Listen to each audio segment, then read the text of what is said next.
Hello, how's everyone doing? Happy Friday.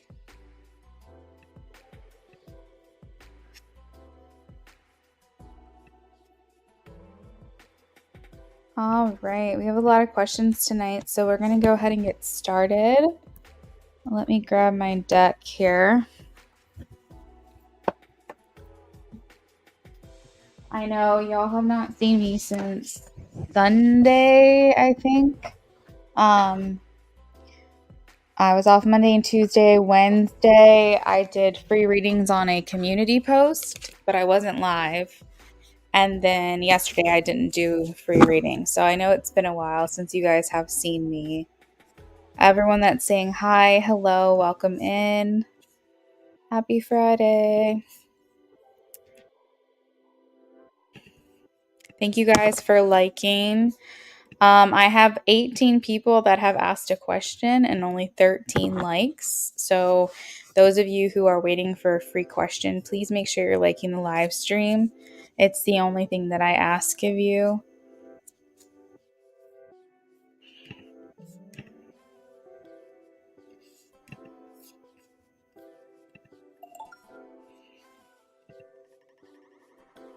Yes, Margaret, everything's well today. Thank you for asking.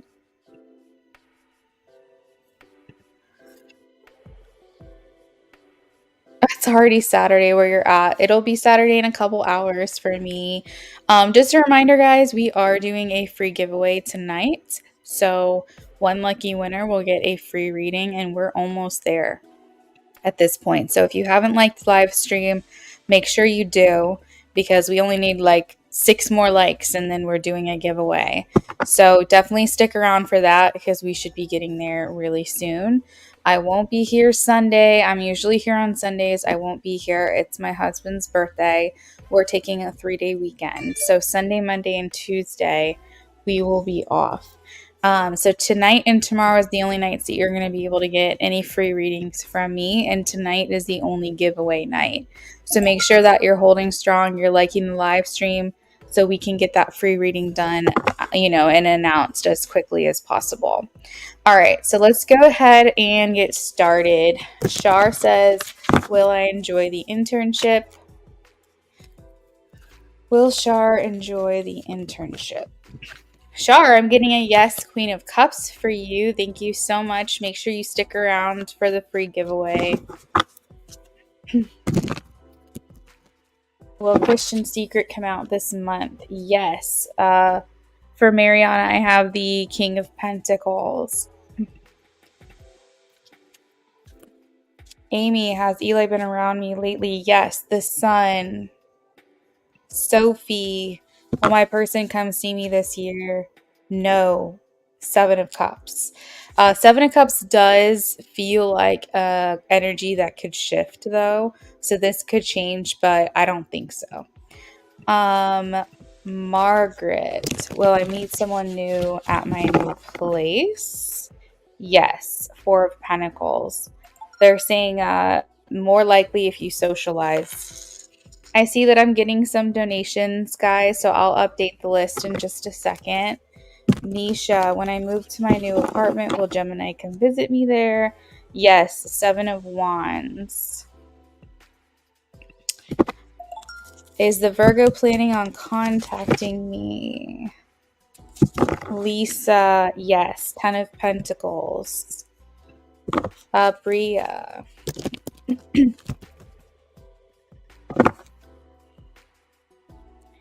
Bria, yes. Ace of Swords.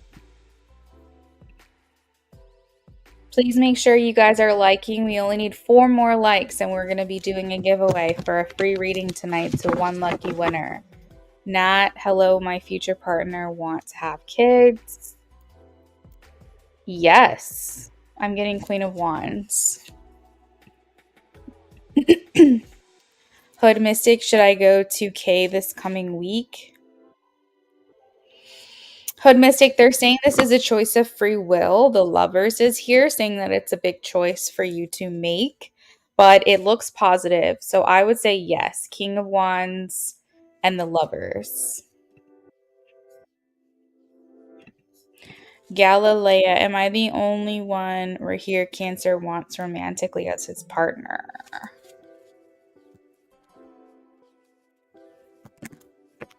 I have a no. 10 of Wands, Galilea.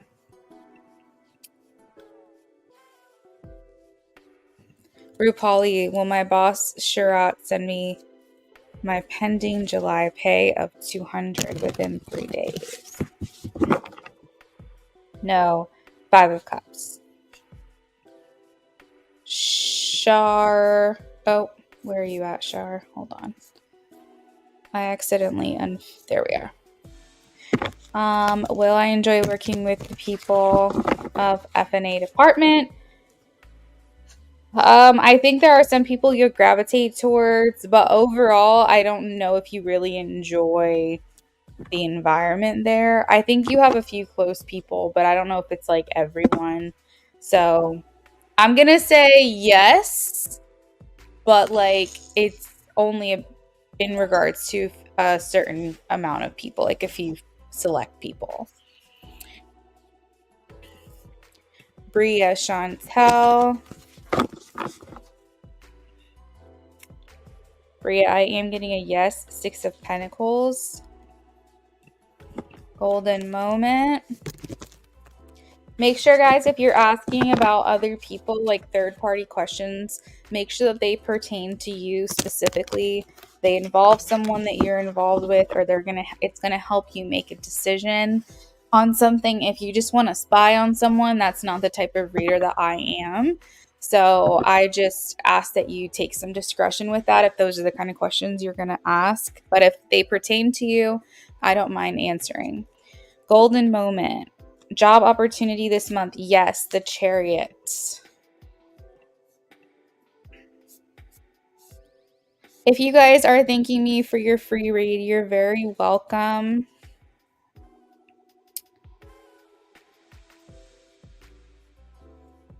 Yes, it picked up pretty quick tonight. I think we've hit 25 likes, guys. If you're still in the room, stick around. We're going to do a giveaway in just a minute. Do not go anywhere if you want a chance at a free read. Stick around.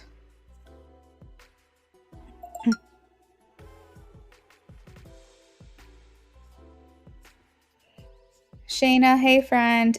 I know that you guys are donating. I promise I'll update the list in just a second. You're welcome, Shar.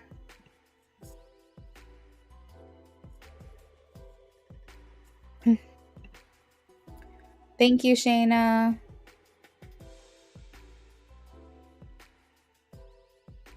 You're welcome, guys. You're welcome. Thank you all for liking the live stream. I appreciate it.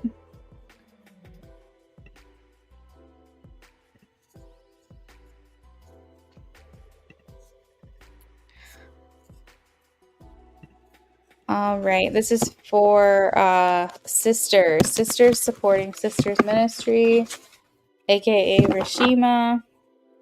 Yes, 8 of Wands. That's great energy for a move. Smiley. Yes, Queen of Swords. Red wine.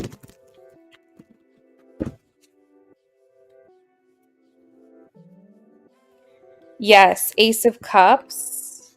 Mary.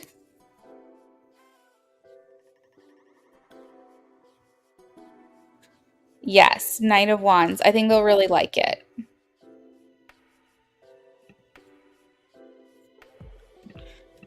Be the Pisces.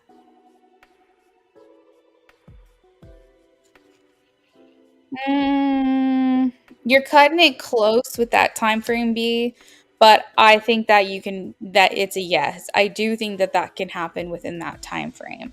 But it is cutting it really close is what they're telling me. So if it extends a little past that, that might be why.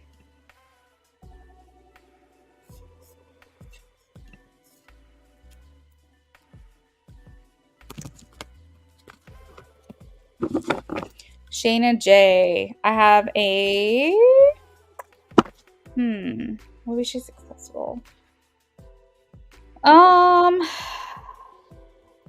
Give me 1 second, Shayna. Hold on. Okay, yes, 2 of cups.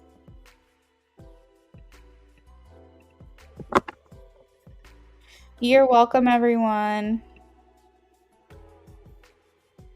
If you are in the room and you want to participate in the giveaway, we are going to do that in 2 minutes, so stick around.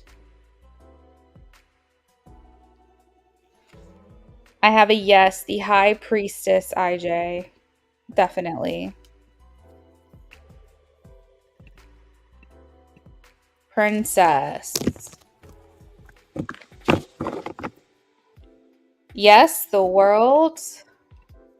Water sparkles.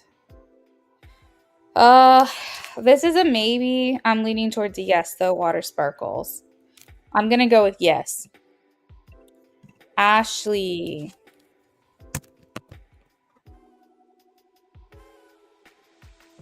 Yes, Knight of Cups. Natty. Yes, Knight of Pentacles.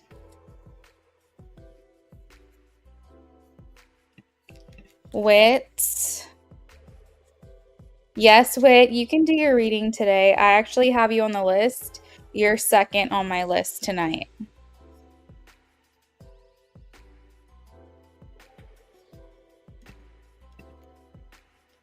Natty, it looks like I already answered a question for you. I'm sorry. You're welcome. Make sure also too, guys, that you, like, if you are going to post a question for me, that you post the one you definitely want answered, not different ones, because what's going to happen is whichever one I see first is the one I'm going to answer. So to not be confusing, just do that.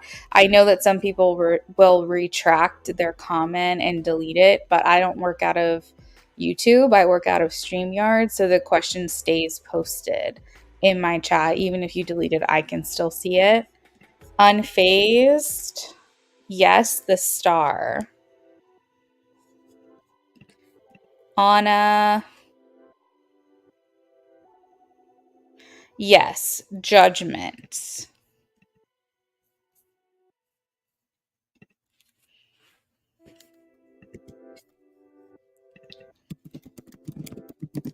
All right, guys, it's 10:15. That means that the list is closed. We are going to do a giveaway here in just a second. You're welcome, everyone. You're welcome. I'll answer these last 2 questions, guys, but the free list is closed now, okay?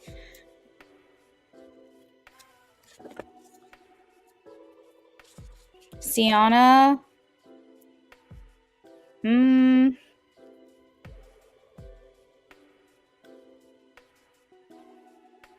I have a no, 10 of wands, 5 of cups.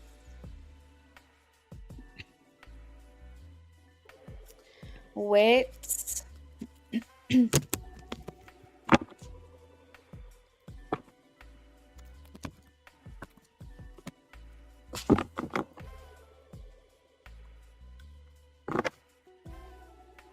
When you say with, if you mean commitment, I'm getting a no. If you mean involved with them, I'm getting a yes. So I think there is involvement with this person to some extent with, but I don't think that they're like in a relationship.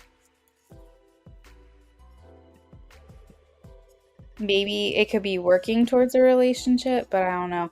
Unfazed, you're welcome. All right, guys, we're about to do a giveaway. 1 second.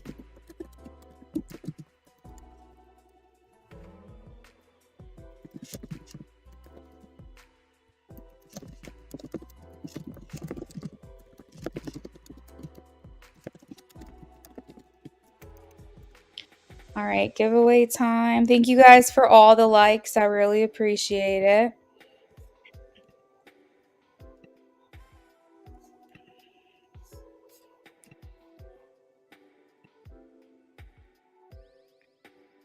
$29 likes. You guys are awesome. Thank you so much.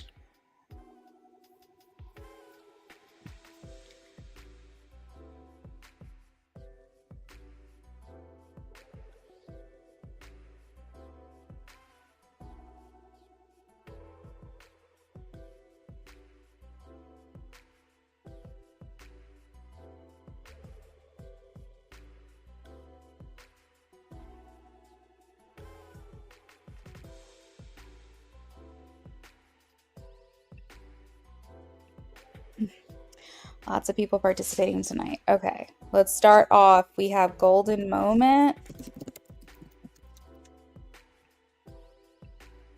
IJ Eves, Hood Mystic,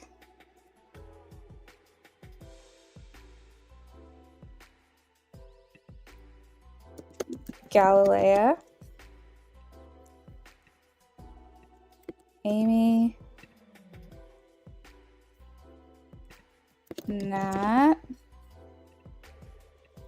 Unfazed,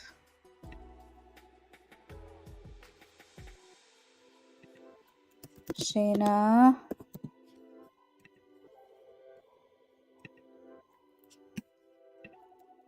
Sophie. We have a lot of people in here tonight.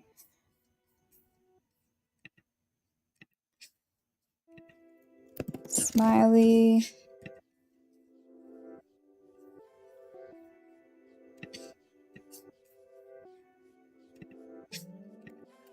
Lisa, Red Wine, Sisters, supporting Sisters Ministry, Water Sparkles,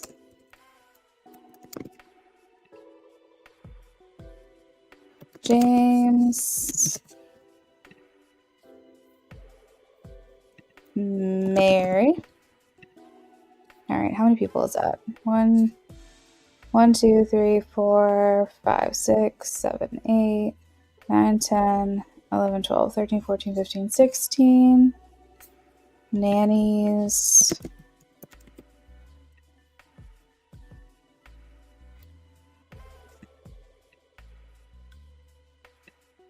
Just making sure I didn't miss anyone.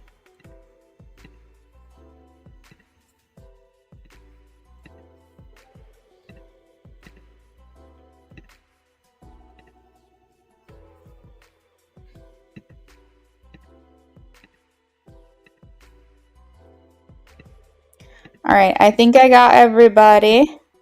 17 names on the list. I'm going to just kind of scroll really quickly, just make sure that you guys see your name here on the list. And we are about to select the winner.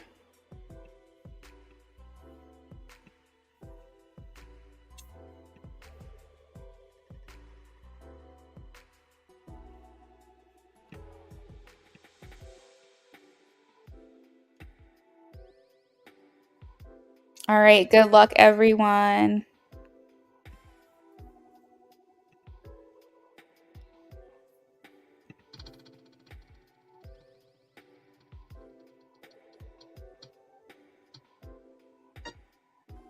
Congratulations, Mary.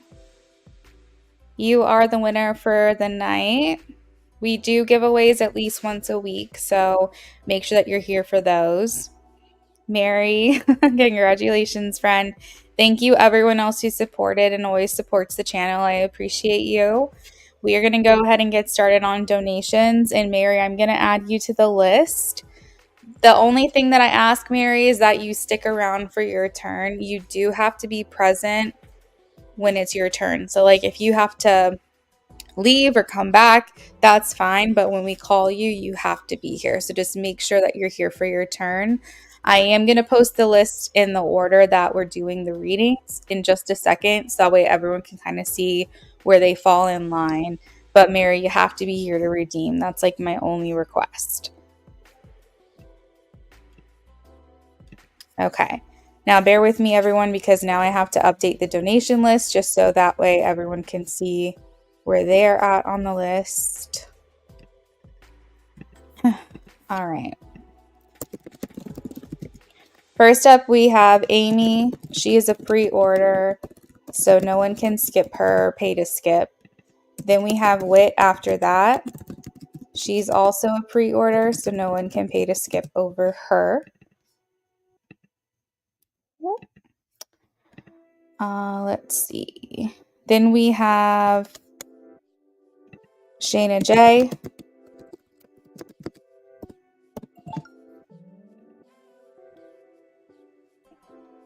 Then we have James. And then we have Smiley, then IJ.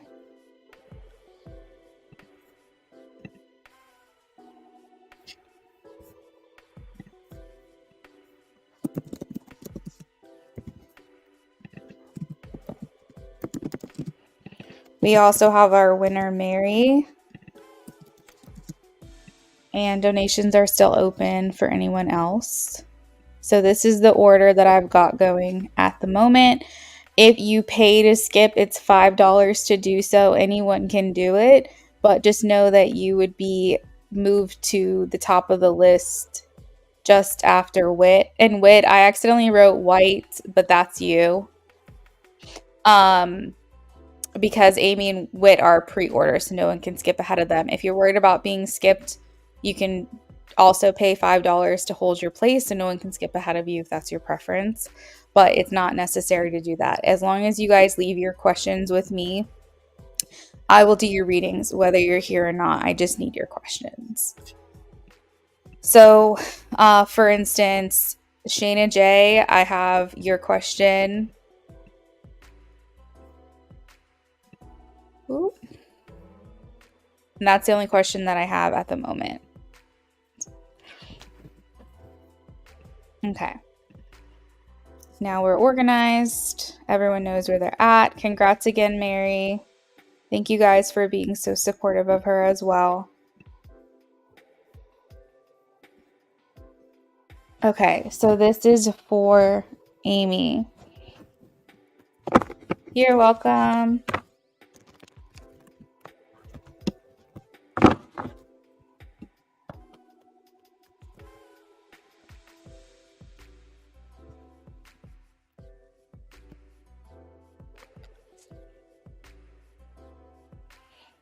Amy, what is RM/home?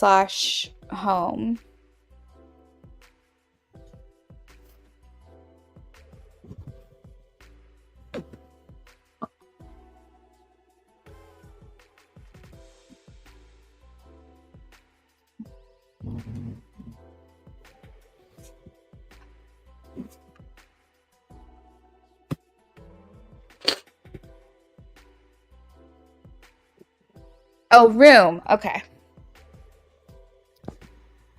I got you. No, you're fine. Okay. All right. What did Eli think and feel about the home?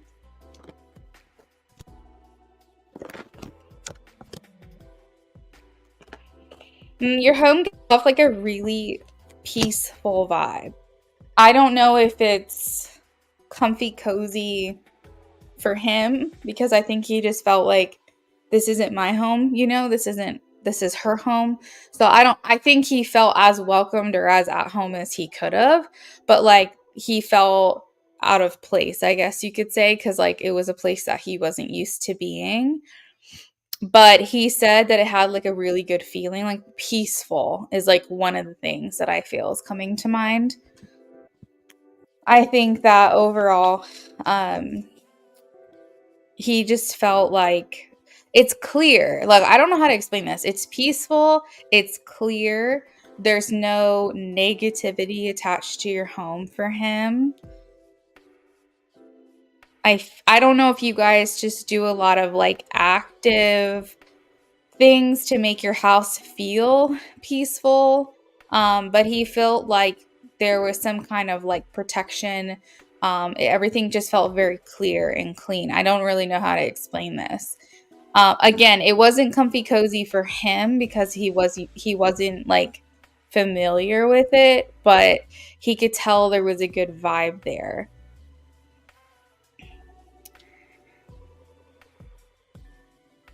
Full of food all over the place and plants. Yeah. So like, and when I'm talking about like clear, I'm saying like the energy was very clear. I don't think, Amy, you have necessarily like a positive or negative energy at your house. I think it's very neutralized there. And so he just felt like generally at peace because it didn't feel like there was anything crazy going on. Um, let's see. Yeah, very neutral. That's like the perfect word, two of swords. So I think visually your house is appealing. There's a lot of interesting things to look at, is what I'm hearing, like knickknacks. Um, just visually, it's it is sorry, I got sidetracked by my cat. Visually, it's interesting. I think there's a lot of things that he likes looking at and taking in. And for your room specifically, we have the Page of Wands. So like, I'm just gonna say your room looks different than like other rooms probably that he's ever seen. There's definitely a different aesthetic, I guess you could say. Um, so he just kind of felt like you just did what feels right to you. He could tell going into your room that you spend a lot of time in there. It's like basically your hub. It's like the other living spaces are like shared, but like your room is like your place. You know what I mean? Like it's where you do everything there. He could just tell that it was very much inspired by you and your creativity. I think I told him how my culture and family have protection talismans in our home. That's interesting because I said the word protected. I wonder if that's why. Very cute and cozy and comfy. I would say he felt the best in your room out of all the rooms in the house. I think walking through the other living spaces just felt like abnormal or like unfamiliar territory. But I wouldn't say that he didn't like being at your house. I think your house was just like peaceful.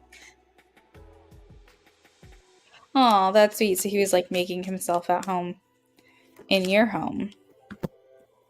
What did he think? What did he think? He felt like your family had more power.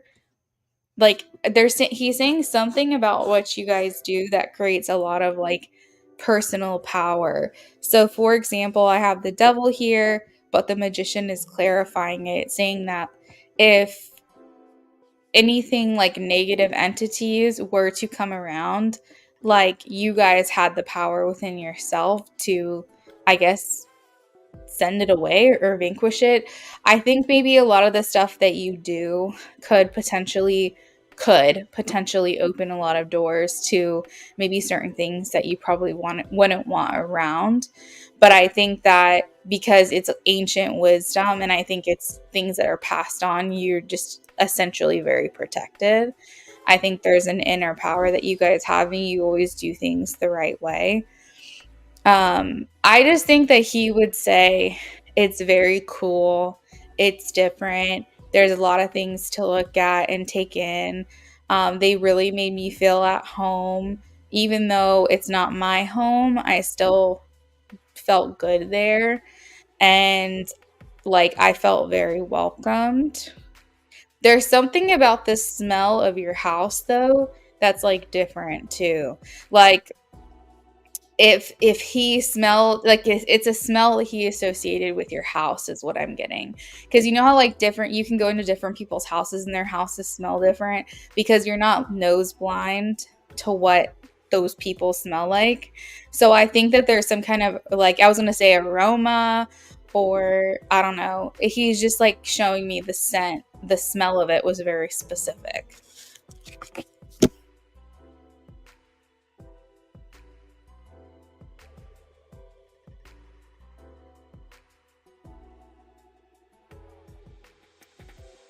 You said, oh, he saw your ancestors' altar. Okay, that makes sense. Oh, and Eli did have a nice mini combo with my mom. Yeah, I think he likes her.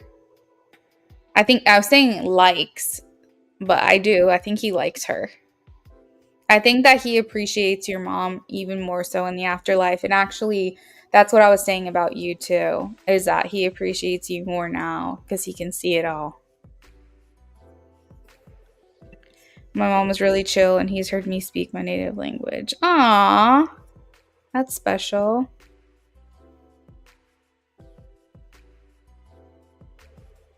Yeah, it's just calm. It's just like there's nothing negative about it. It just, I think it was different, but it was cool. I think that he would say they have a nice home. Okay.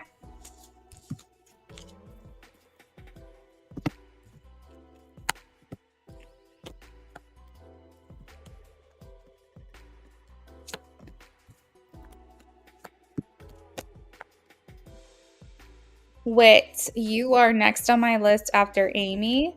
I accidentally wrote white for you, but I know you're Wit. So if you're still in here, friend, if you can post your question, I have you down for what do I have you down for? Oh, an in depth reading.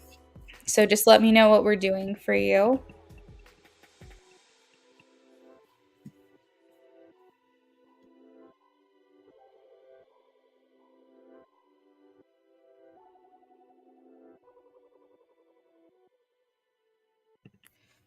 How do you like think and feel in regards to your V-Day gifts or weeks after you gave them?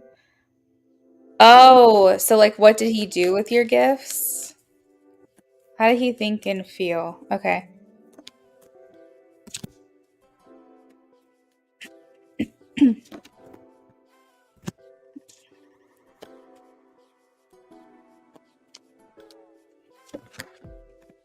So I'm being shown that he treasured them. Like he felt important, he felt special that you were giving him something. And I think that he treated it with the utmost respect and appreciation for these gifts. I think that because I have the Nine of Pentacles, so I almost feel like he's feeling like, what did I do to earn this? But it's here and I have it and it's special to me, and seeing it brings a smile to my face, or seeing these things bring a smile to my face. But I do think that he had a problem in his life with believing that he was worthy or believing that he deserved certain things. So I think while he felt it was really special, it always was like attached to, but I didn't deserve this. Why did she do this? And not in a way against you, but just like she's just so nice to me and I've done nothing to deserve that. Like I think kind of self-deprecating. Hey Tina Lee, I'm so sorry our free list is closed. Actually, all of our free options are closed for the night, but if you want to donate, you can.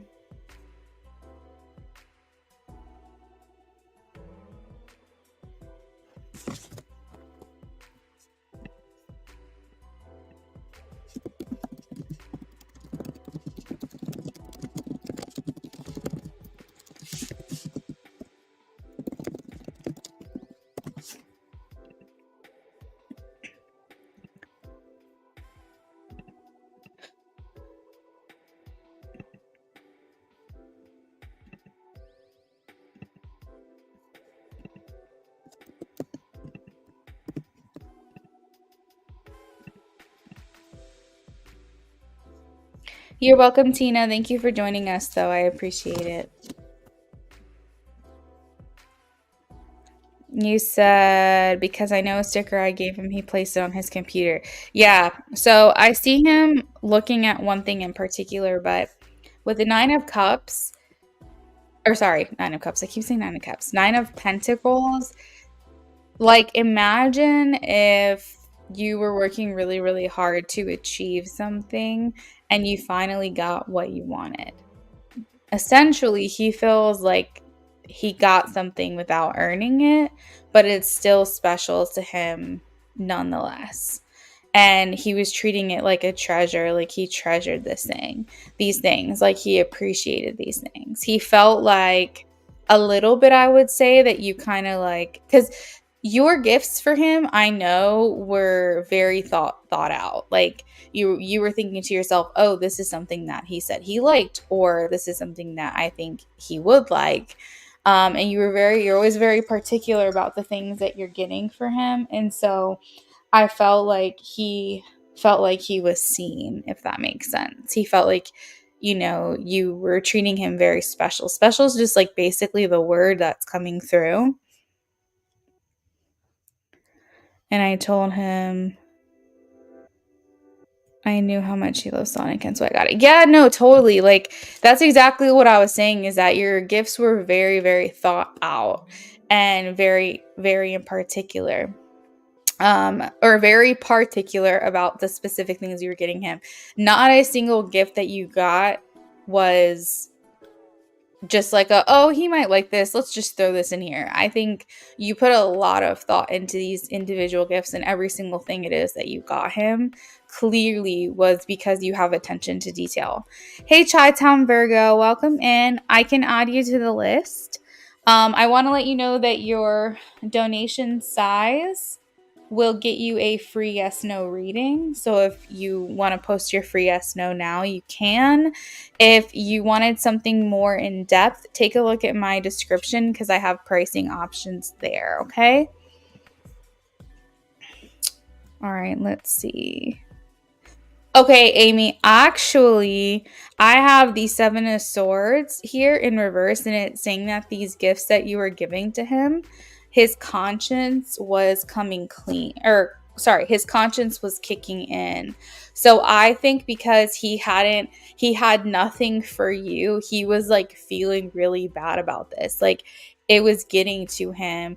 Because the conscience kicking in means that like he's recognizing that he was empty-handed. And I think that he was starting to feel really bad or regretful for the fact that he didn't have something to present to you or give to you.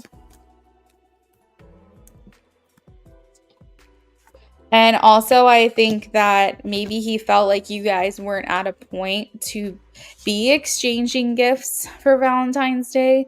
Maybe he was like, we're kind of like not sure. Like, if she was my girlfriend, of course, I would do something, but I don't know if I should be doing something. So I think that before the Valentine's Day, he might have been going like back and forth too with himself to figure out like, should I get her something? Should I not get her something? Should I just get her something like a little something? And I think that he was, not really sure what to do. It may be why he waited until the last minute to maybe order something for you.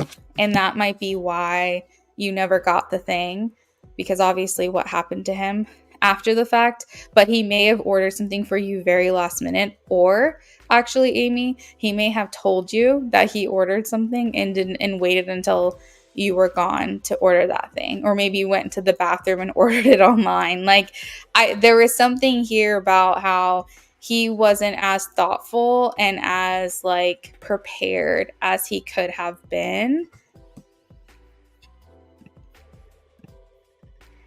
So, Chi Town Virgo, if you click the description underneath this video, if you scroll down a little bit, it says reading options menu. You just have to click the description of this video.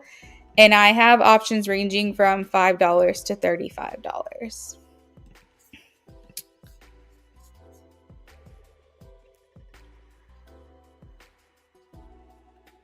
Yeah, because I've always wondered if he just kept one of the toys I gave him, like, in his pocket. So, Amy, I was saying earlier that with the Nine of Pentacles, he has something in his hand. There was something that he kept close to him. I'm not sure what it was, though. I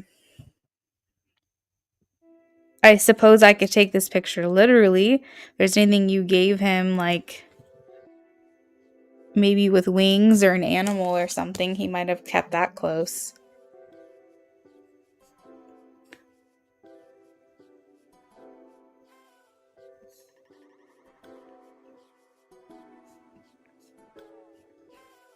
Okay, Chai, that sounds great. And I'll add you to the list in just a minute.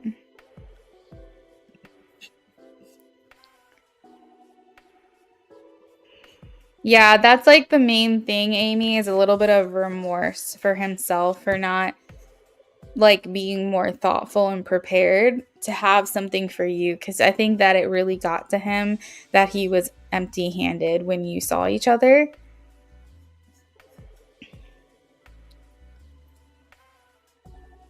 Okay, so that might be the thing, because I see something in his hand and I was like, I think it's an animal. So I think that might have been what it was that he used quite a bit or kept with him.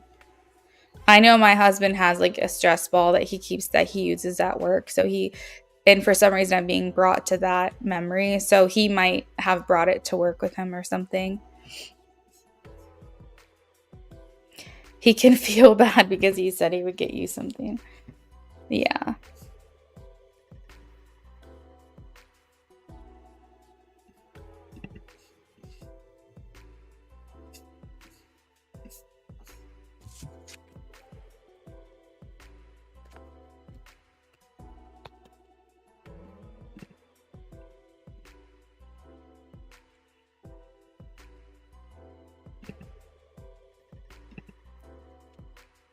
You're welcome, Amy. I hope you have a great night. Thanks for being here.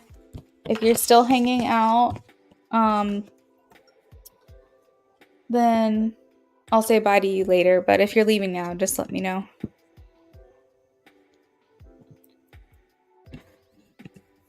All right, let me update this list real quick.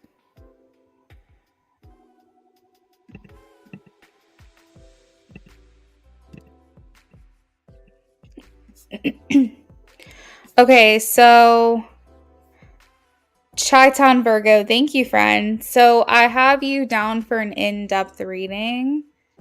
If that is correct, let me know.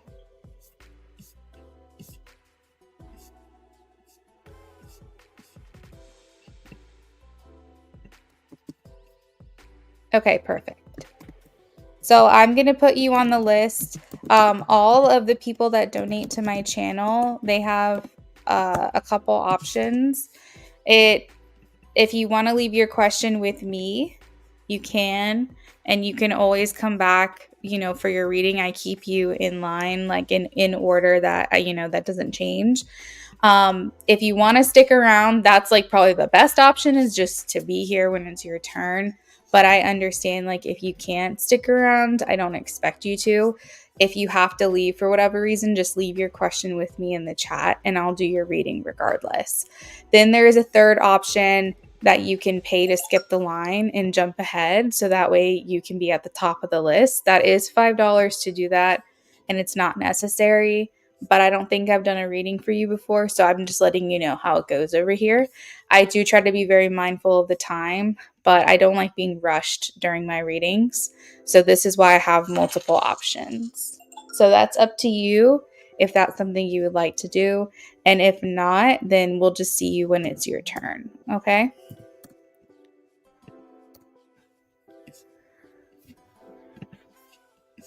Perfect. Okay. It looks like we also have another donation. Is that Gotham? I think Gotham is here. How does X-Scorpio feel about me? Okay, perfect, Chai. I've got you. So your question is saved. Yes, perfect. Your question is here. It's saved. I'll call on you when it's your turn. If you're not here, that's all right. Your question's still going to be answered, okay? Hey, hey, Gotham. Welcome in.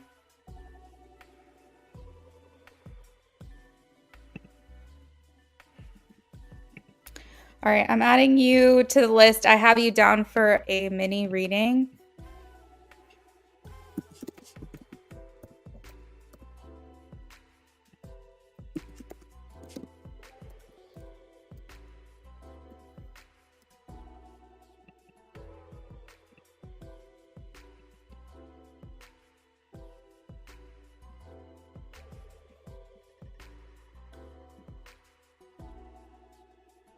Oh, no, that's cool. Nice. I didn't know you do tattoos. That's awesome.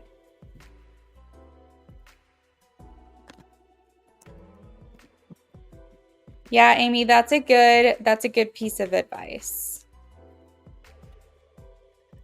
All right, Wit, what are B the Sage's current feelings?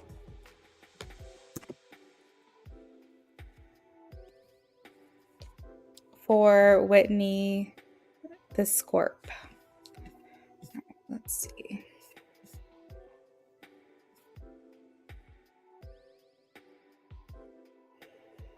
And Wit, that's not you that you're asking about, right? When you say Whitney, you're asking about a completely different person, right?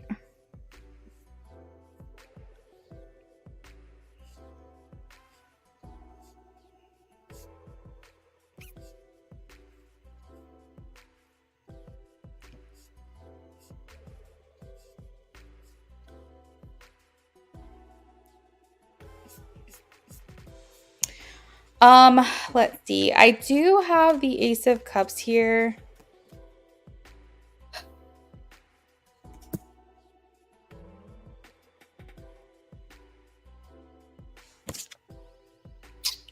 I'm still kind of putting this together here. It's interesting. I have the Ace of Cups in reverse and then the Ace of Wands upright. So I do feel like there's an attraction for this person. With if it's you, then I'm referring to you. If it's someone else that's not you, I'm referring to the person you're asking about. But in regards to the Scorpio, I'm getting that B, the Sag. So Sag has feelings for the Scorpio, but they are more like attraction, physical feelings. The Ace of Cups is in reverse, which tells me that there are not enough actual like emotional feelings right now at this time. I think this is purely physical. It's not that I don't think that feelings could grow for this person, but I don't think that that is the case. Now, I do have the Knight of Pentacles, which makes me feel like maybe this is just a slow burn. Maybe this person, or like the Sag, um, or the Scorpio, like maybe the Sag feels the Scorpio is not one to really jump right into things. They want to get deep, they want to talk more, they want to like kind of feel the situation out before making any big moves. And the Sag might be someone who just really likes to jump right in, feet first. So maybe it's just a slow burn. I think Sag is still trying to figure out what the end game is here with the Scorpio. I do have the Ten of Pentacles, so I think relationship is swirling around. At a minimum, though, I think that the Sag expects to be in the Scorpio's life for a long time, meaning because I have the Ten of Pentacles, so meaning that like Sag is looking for more of a long-term connection with the Scorpio, not necessarily commitment wise, but could be, I guess. I think that basically the Sag just likes being around the Scorpio and doesn't have any intentions of going anywhere or walking away. I feel like the Sag is here for a good time, and maybe a long time.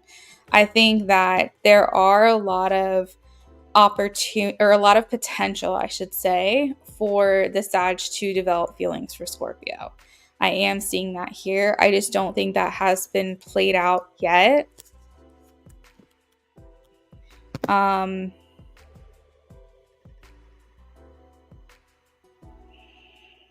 I don't know. I feel like emotionally stunted. I feel like the Sag is emotionally stunted. Like I feel like maybe another like impression of this energy could be someone who actually is in a relationship with them, with like they're in a relationship together, which I don't foresee that they are, the Sag and the Scorpio. Again, I don't know if I'm talking about you with the Scorpio or if with the Scorpio someone that's different from you. But the only other interpretation of this reading that I can get is like, you know how you're really infatuated with someone in the beginning and you enter a relationship with them and you start to realize that you've hit a plateau and things start to have a little, they like it goes a little stagnant and you're like, is there a future here? Like, and I feel like this Sag wants a future, but I don't know if the Sag is really putting in the work to convince you. Okay, good wit. I'm so glad that I understand I'm talking about you now. So now when I say instead of saying Scorpio, I'm gonna just say you. So it feels like the Sag might have like might be a bit stunted in terms of like the effort that he's putting in. So if you're, let's just say if you're in a relationship with him, you guys are committed, boyfriend, girlfriend, etc. I feel like you're like wondering where this relationship is going because it's just not like it feels like it's taking forever. And even if you're not in a relationship with the Sag, I still feel like you could be wondering that. I feel like you're an important person with to the Sag. I feel like the Sag is not intending to go anywhere. You have the Ten of Pentacles and the Ten of Cups. So I would say, as long as you want, the Sag is going to be around. Like, as long as you want. But the issue is how do we unlock this door to his heart? Like, is that going to require more time? Is that going to require a conversation? Like, do we just let things play out and see what happens? Like, I almost feel like you might be growing impatient. And I feel like the Sag just really feels like he's doing whatever he feels he's like bare minimum energy. Like, he's just like, no, this is fine. This is fine for now. He likes living in his comfort zone. And in wit, I think maybe you're like, where are we going from here? So that's essentially where his head is at in terms of feelings for you. It's physical, and he doesn't plan on walking away, but clearly this is a slow burn. And I think that he's like emotionally stunted. Like, he needs maybe therapy, or he needs some kind of awareness. I think the problem is he lacks self-awareness, and I don't really know like what should be done at this point, but he's essentially like, his energy is stagnant. It's not of action at this time. You said, I'll be honest, he's been married before, he's been hurt, it's a bunch of unhealed wounds. Yeah, so I mean, I think at this point what you just kind of have to see, like, what is it that you are willing to do, or willing to put up with.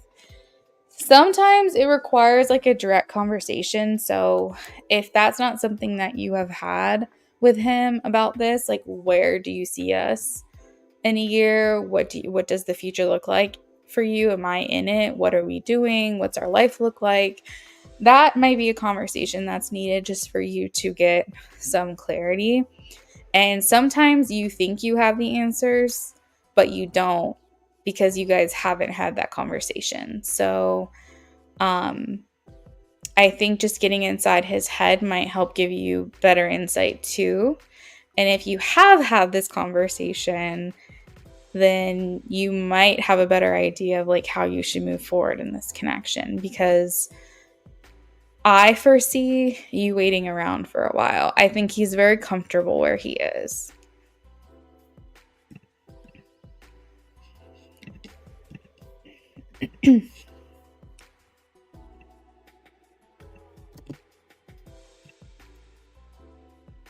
I'm trying to give me time. I feel like every time I want to get close, he gets hit with more bad news and obstacles. I think you time is important. I think that that's what you should be doing. Because, like, life happens and shit sucks. And I understand that to a certain extent. Those things can, like, hinder you or stop you from being in a relationship. I definitely think it's important, like, to deal with the issues that you have. And if you really don't have time for someone, then you don't have time for them. But I also believe the narrative that you make time for what's important to you and you make time for what you want. And in those times of hardship, sometimes it's hard for these people to reach out and ask for help. But if you care about the Sag as much as the Sag thinks you do, and you guys have like established a relationship, I think that in these hard times of hardship, he should be leaning on you. You know what I mean? Like, he shouldn't be looking at you as just like this extra like problem that he has to deal with. Like, he should be wanting you there by his side while he goes through these things. So clearly there's some things to unpack there for him, that maybe some me time for you is imperative, and hopefully he can get that help that he needs, you know?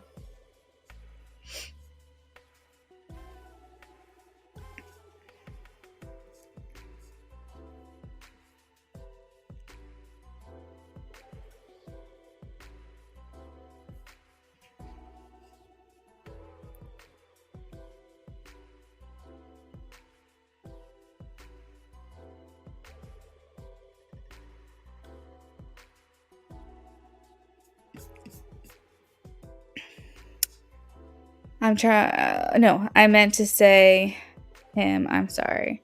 Oh, okay. Well, I mean, giving him time, while you're giving him time, you can give yourself time too. You can focus on you. Yeah. Oh, you're so welcome, Wit, and I'm sorry about what happened last night. I hope that we see you back. I hope you have a great evening. Thank you so much. You're very welcome. All right, next up we have Shayna J. Shayna J, if you're in here, let me know. I have you down for a in-depth reading. And Shayna, I think you're here. I think you're around, but I'm really hoping you're cool with me running to the bathroom real quick.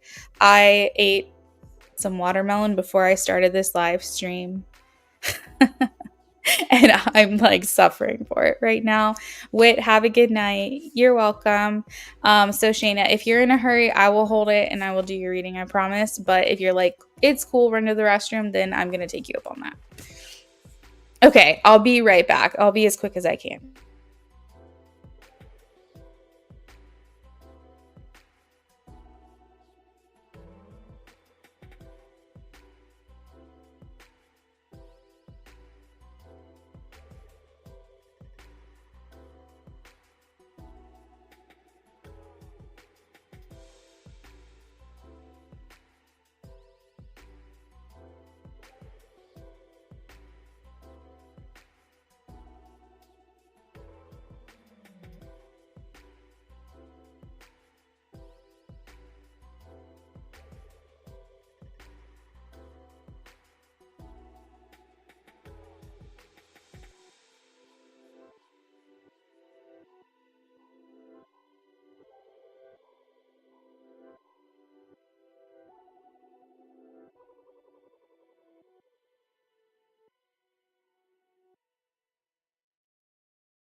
Okay, Shayna, so I have you down for general for August. So let's see what's coming through for you.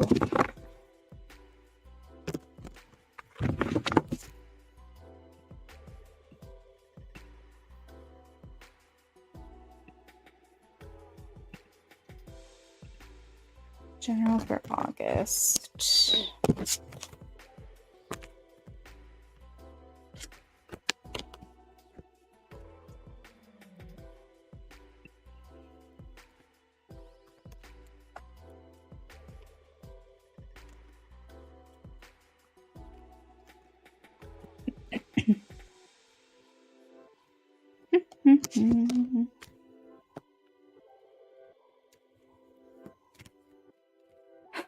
All right. So I have some like future planning happening this month for you.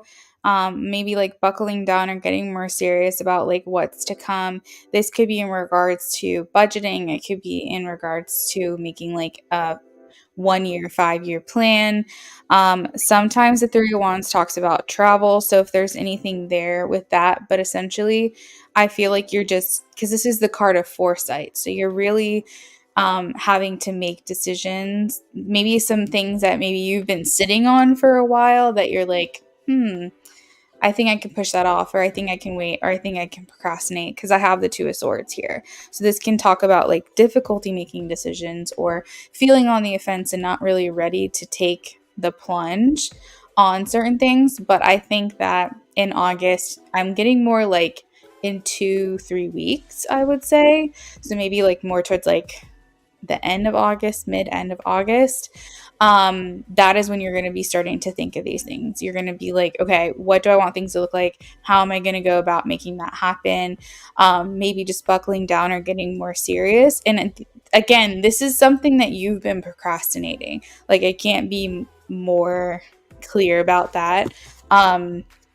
So if this is, I mean, I'm just like throwing it out there, but like if there's something that you've been wanting to buy, like a big purchase, but you're like, no, I can't do that right now. Like I really need to save my money, or I really need to figure out like how to make more money before I can make that kind of purchase or something along those lines. It's like right now you're kind of in the thick of like making the plans and trying to figure out if there's a way that you can do it or go about it, and working really, really hard at this. This could also indicate too, Eight of Pentacles, that work is going to be the priority this month for you. Like you're going to be, I don't know if you can put in extra hours or like maybe working hard on something, but this has to do with work. This has to do with the way in which you make money. You will be putting a lot of heavy focus on this month. Let's see. Be careful of people who use you as well, Shayna. This could just be a general message for you, maybe not particularly for August, but it's coming through. I have that there could be someone around you that asks a lot of you. They're not a bad person, but they ask you to sacrifice yourself unnecessarily for them. So just be very mindful of your energy this month. It may be coming through for August in particular, because maybe this is a month that you can't really do as much for other people. Or if there's one particular person that you might not be able to give to them as much as you normally would, I feel like Spirit just doesn't want you to get burnt out. So there's something that you're working towards, something you're working really hard on, putting a lot of focus on, and it's not really making you as available as you normally would be to give to this other person. August for Shayna. August for Shayna.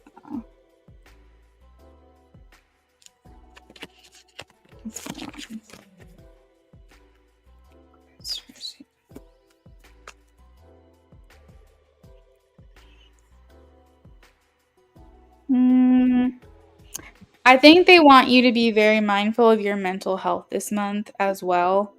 And that could be why I'm getting like reserving your energy and not giving as much out to other people outside of you this month.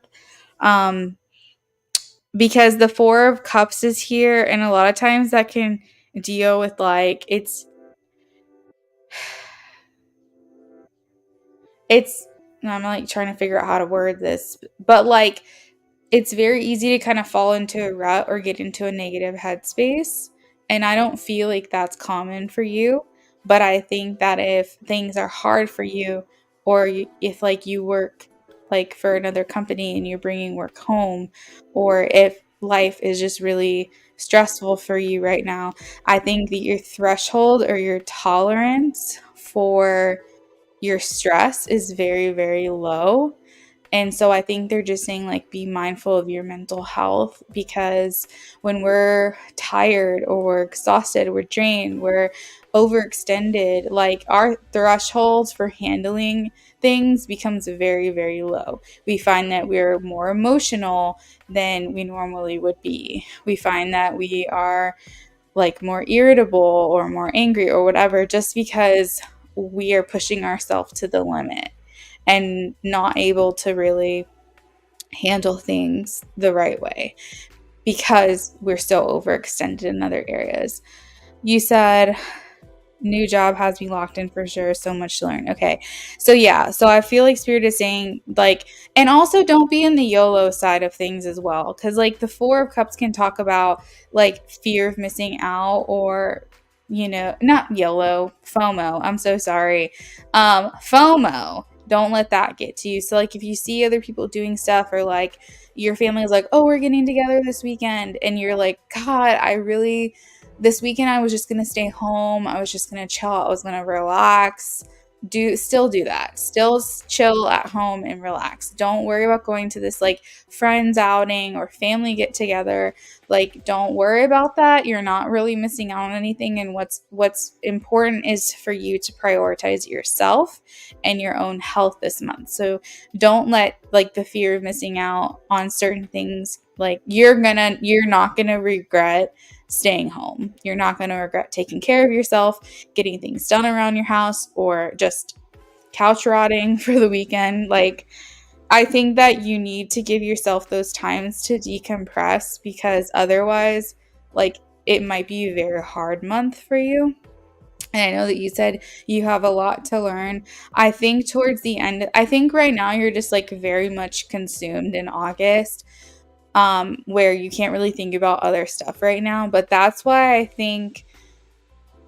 I said like the second, or like 2 or 3 weeks out, like like mid to late August, I think that maybe you start realizing you can put your attention on other things. And that might be why at that time you're like, okay, what's next for me? Like, what does next month look like? What does 6 months from now look like? Like, you're able to start putting, because like I hear procrastination very strongly. So I feel like there's a lot that you're having to put off right now, that like towards the end of the month, once you feel like you have a good handle or grasp on this new job, and like it starts to become a little more like easy or second nature, then you're like, okay, back to what I need to get done. But right now I think you're just in survival mode, and I just want you to walk away from this reading tonight and know like it's going to be fine. It's going to be okay. If it's chaotic for you, if it's stressful for you, whatever it is you're feeling, you'll get through this. It's just, for right now. You said yes. I had to cancel an event this weekend to rest. Exactly. And look, you're sending it. I don't know if you're on the East Coast, but you sent that message to me at 11:11, and I always like find like angel numbers to be significant, specifically like in the timing that we say something out loud or we share information with other people. Timing is really important. So I think that this is what you needed to do. If you have any follow up to this or any questions about this, let me know.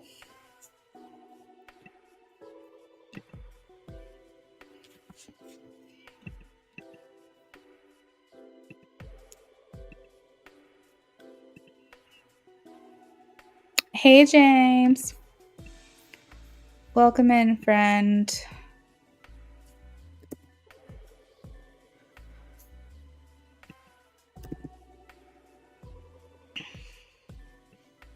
This was spot on. Thank you. You're welcome, Shayna. I'm so happy to hear it resonated for you.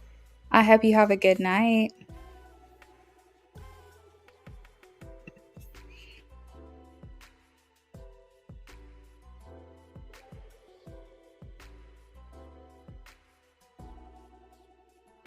No, you're fine. I'm actually about to work on yours right now, so it was perfect timing.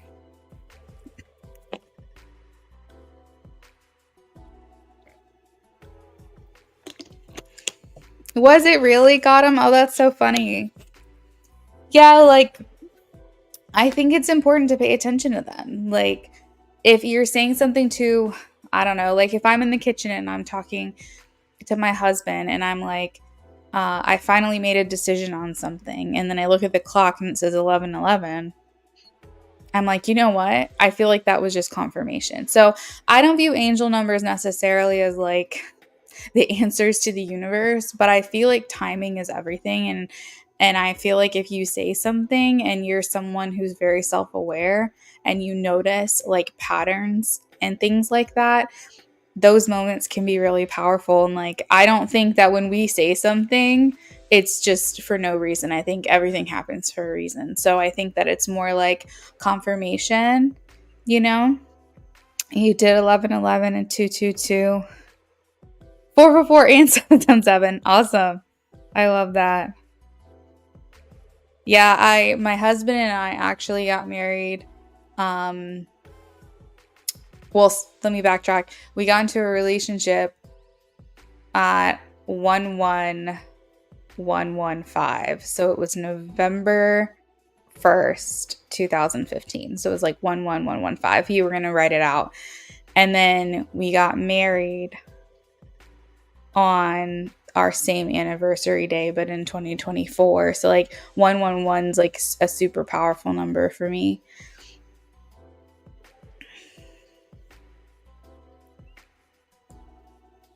All right, James. So yeah, I love our anniversary. I think it's amazing. I think if you get into a relationship with someone, whatever day that is, you should try to get married on that same day if you end up getting married to that person because it's so convenient. Like you always have an anniversary the same day from the day that you met, the day that you started dating. Like it's just easy to remember. I just didn't want a dating anniversary and a wedding anniversary. So now mine is the same day, which I like.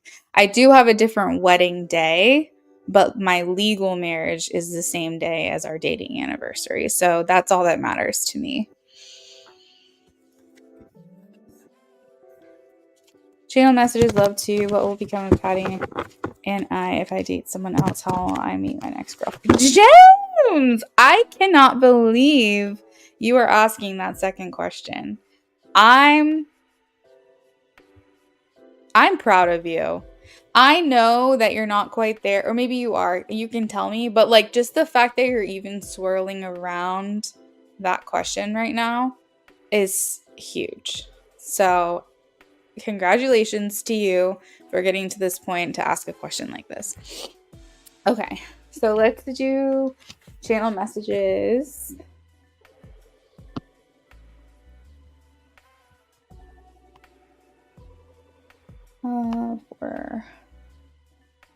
For James, we're doing a channeled message.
All right, James. I'm letting you know right now, I'm already having a little bit of a hard time getting information from her. I'm getting almost like random thoughts here and there. So I don't know like how structured this message is going to be, but I'm going to keep trying. So just like sit tight with me. I might need a few extra minutes than usual, but I'm hoping the messages start flowing. I just don't know yet.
James, I am almost done with your channeling, okay? Almost done.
Okay, I'm sorry. That took me a little bit longer. I think I got going like after a minute.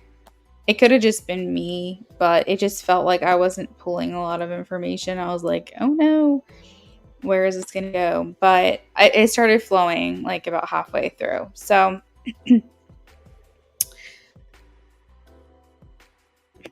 all right, so I sent it to you. She said, I'm a creature of habit. I like my comforts and what I'm used to. I feel like I feel like I want to take the easy way out, but when I do, I feel roadblocks. I can feel my inner self screaming at me to do better, but I ignore myself so much that I am at the point where I don't even know if I'm giving in to my ego or intuition. I can't tell what is right, and I'm killing myself in the process. Trust me, I am harder on myself than anyone could ever try to be. If you don't like me, know that I don't like myself even more. I don't believe anyone has ever walked away from me better for having known me.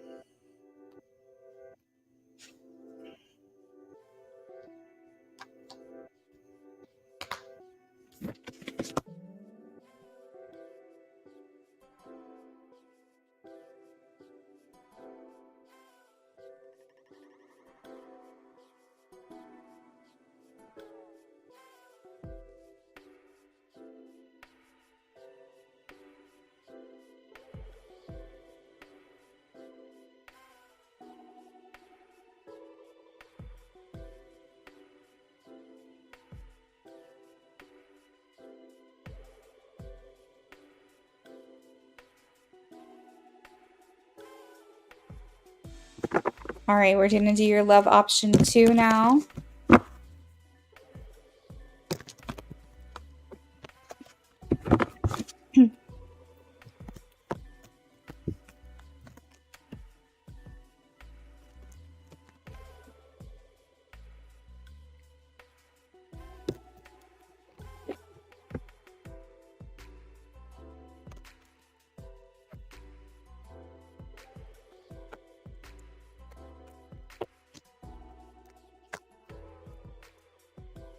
Um, so James, as you can see in her channeling, she's a little bit having like a, what is the word? Deprecating, like mindset, maybe like a little self pity right now. Energetically, I think that she might feel you pulling away from her a little bit. I don't know if this is her action. I can only tell you her thoughts and her intentions. But as we all know, with her, she's kind of unpredictable, and her actions don't always align with what she's thinking. So when I tell you these things, just take it with a grain of salt. But I think that she can feel you pulling away from her. You might have gone quiet on her. I don't know if you're just not talking to her or if you're not attempting anymore. Not sure what this is, but I think that you're kind of at this place of pulling back. And I will say that when we're tethered to people energetically, they can feel it. I swear to God, they can feel it. And it's partly, I think, the universe testing us. And also, I think it's just the person knows that you're not as available anymore. Mentally, emotionally, literally, whatever.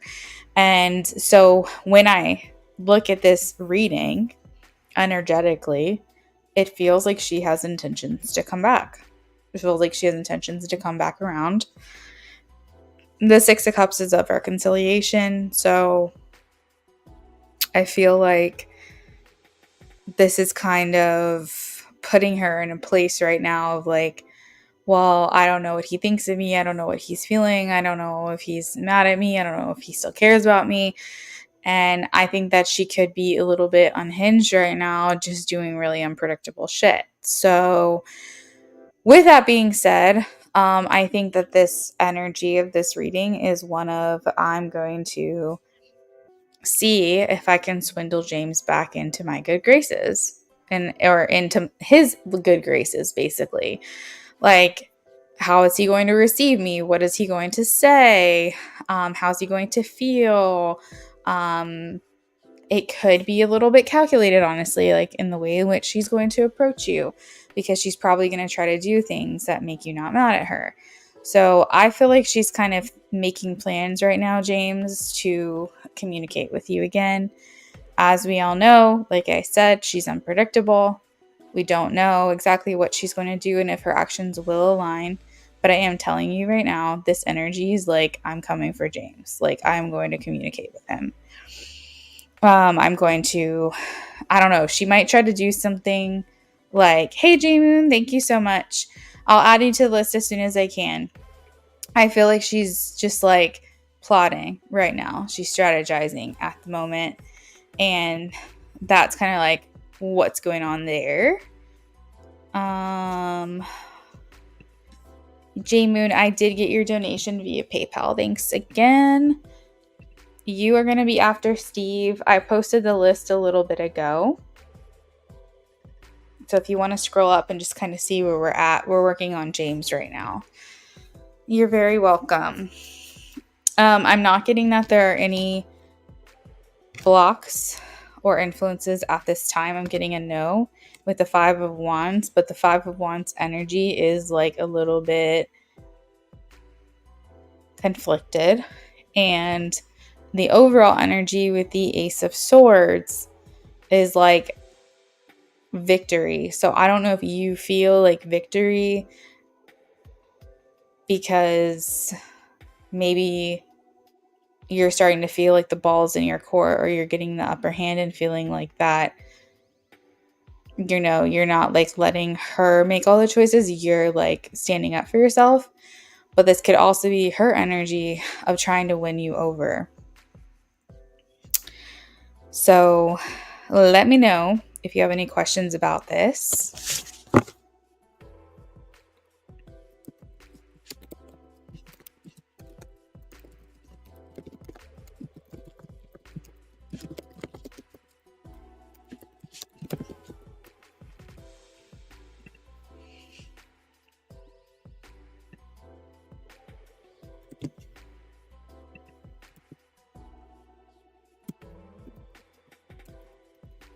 Oh.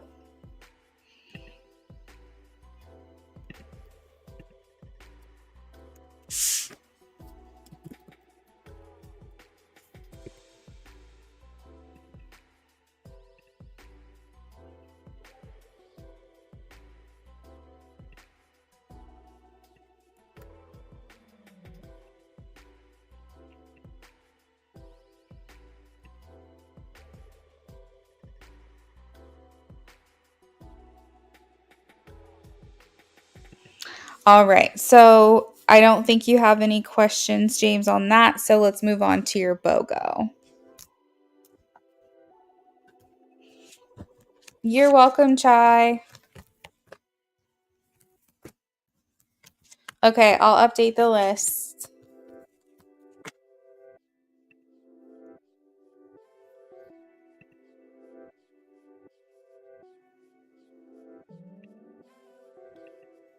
Okay, let me move you up here.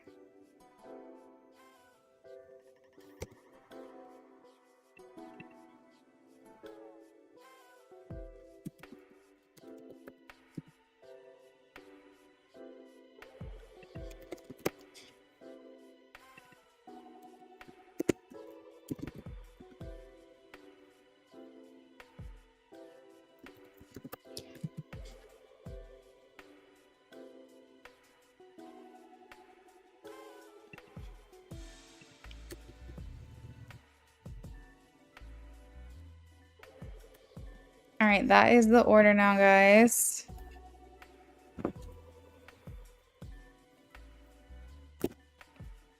What will become of Patty and I if I date someone else? What will become of them if he dates someone else?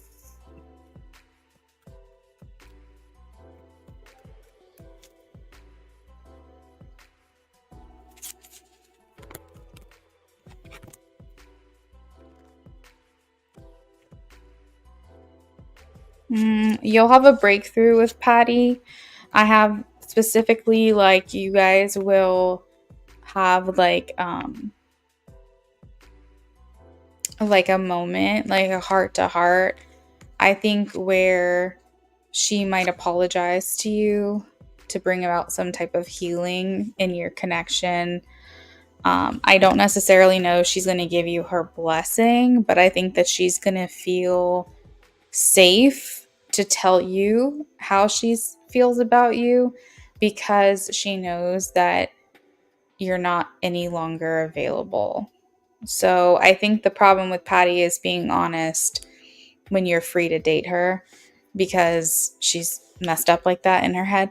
And so she's like, feels safe to communicate with you because knowing that you're dating someone else, she feels like she can lay it out on the line because there's no consequences to that, whether that be you're mad at her, you're happy with her, you feel closure, you can't date her is what I'm saying if you're dating someone else. So she feels safe to communicate how she's feeling, and you might feel like you're finally hearing the things that you've been wanting to hear from her to some degree, but you know that you're like moving forward with your life. So I'm getting like breakthroughs, success, clarity, communication, getting the truth. Just finally her just being honest and straightforward for once and not wishy-washy and all over the place, to bring about like some type of absolution for the both of you and your connection.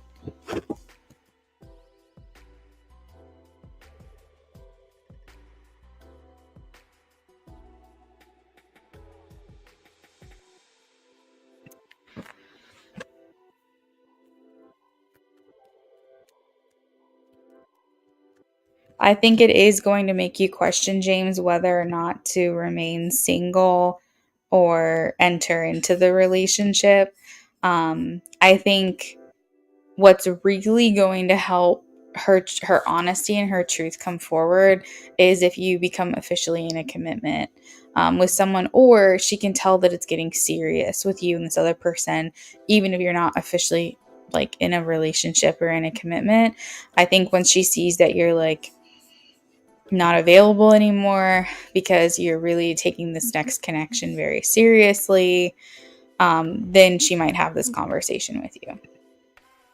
I definitely feel that you guys need that release from like whatever you guys have been harboring and like holding on to. So there's like sometimes when we're frustrated with someone, we can want to punish them. We can make like feel like they're obligated to do something for us, or if you're the one doing something wrong, you feel guilty, you're looking for forgiveness, you're looking for pardoning, like, you know, um basically both of you would have things that you feel like you need release from. And I think that that is kind of like a conversation that would happen, because you're taking someone seriously. Now, of course, you would owe the respect to the person that you're dating, that you're going to have this conversation with Patty, or or that you and Patty had this conversation. Like, even if it's after the fact, don't mess up that new thing because of the old thing that's coming through. But I think that Patty would feel more free to tell you the things that she's thinking or feeling for you. And I don't think she's necessarily going to be happy that you're dating someone else. Like I said, I don't think you're necessarily going to get her blessing. But what I think you'll get is her understanding. I think she'll say, no, I get it. Like, I understand you couldn't keep waiting for me, and that's fine. I don't think that there's anything that she's going to say that's convincing enough for you to turn back in her direction fully or anything like that. But I do think that you'll feel better about the relationship. You'll feel like you weren't crazy. You'll feel like your feelings have been validated. Yeah, so like that's kind of the vibe that I feel here. Um, I think you guys would leave off on good terms with one another. I think she would give you the respect and the space to explore this with someone else. But she would probably tell you something like, I still like care about you, and if you need anything, like I'm here. She tried to do one of those things, like just basically let you know the door's still open with her in some way. Now, does she really mean it? I don't know, who's to say. But if she does mean it, it's probably only because she feels safe that you're seeing someone else, that she says these things. Because unless she does the inner work and unless she does the healing for herself, even if she told you because she thought she was safe to tell you these things because she thought you weren't available, and you were like, well, Patty, like, if that's how you really feel, then I want to be with you, she would clam up, and she still wouldn't be ready. It would require a lot of inner work for her first. So it would just determine, or it would just like depend on how soon you jumped into a relationship at this point. If it was a year from now, you might find a lot of growth. But if you find someone new in the next couple of months, I really don't think that you're going to see a lot of change in Patty, to where you're not going to keep going through like these ups and downs with her. So, that's kind of what I see. Yeah, I was just checking to see if there was anything else, but I think that's all I'm getting. So let me move on to your next question. And this is the last question for James for his buy one, get one reading tonight.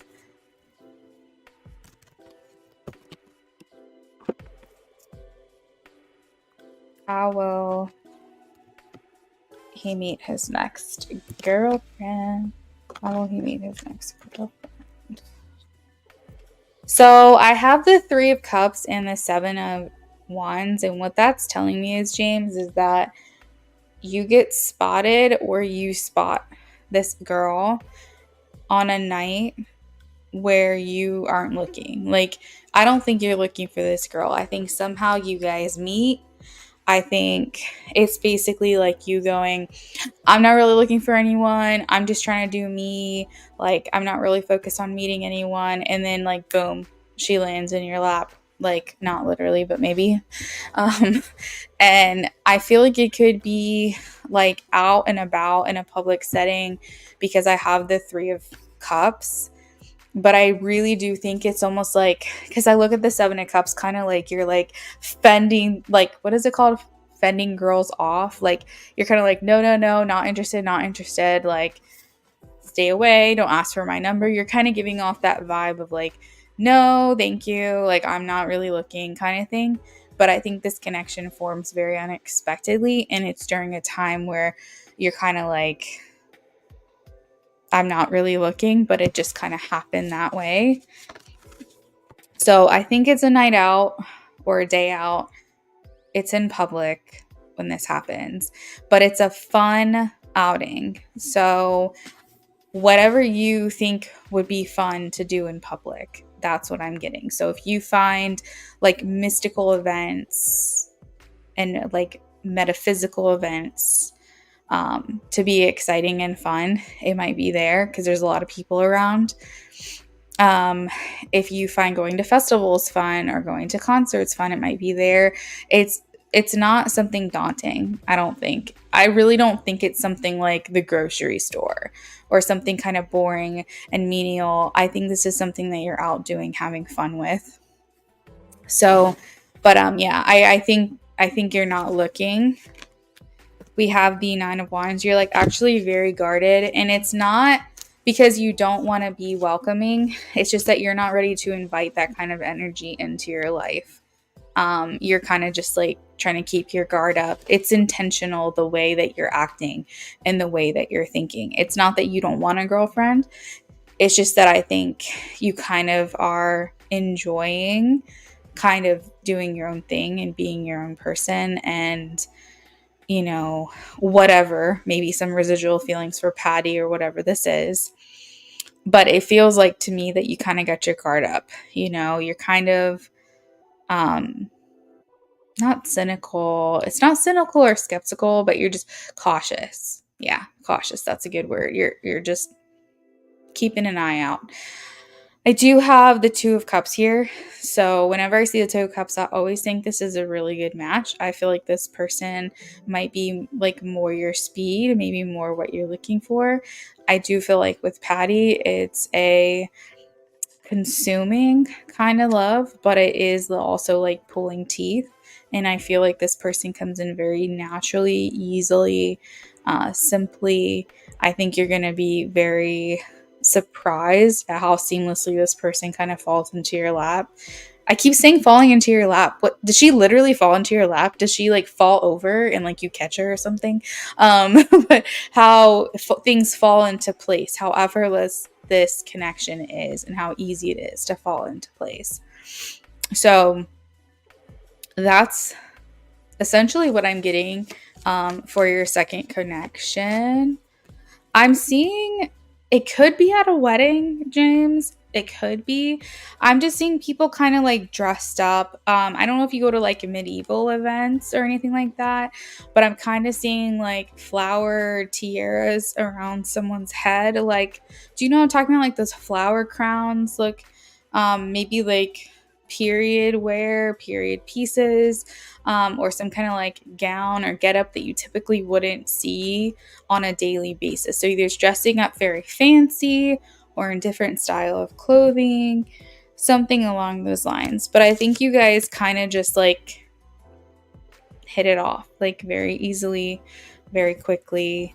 And I think that this person kind of rivals Patty for you in your mind in a way that you probably never thought could happen.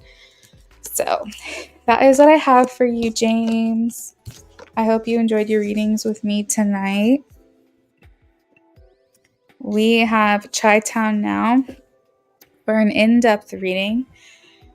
And then after that, we should have Smiley. Chi-Town, how does ex-Scorpio woman feel about me at this current moment? How does ex-Scorpio woman feel about Chi-Town?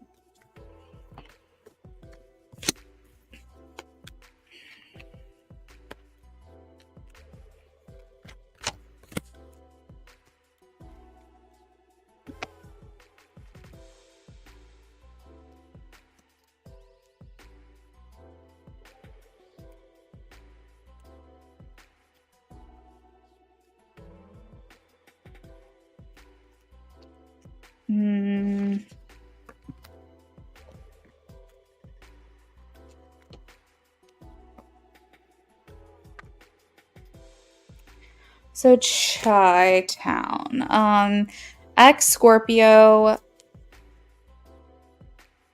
really felt like she invested a lot of feelings into you. And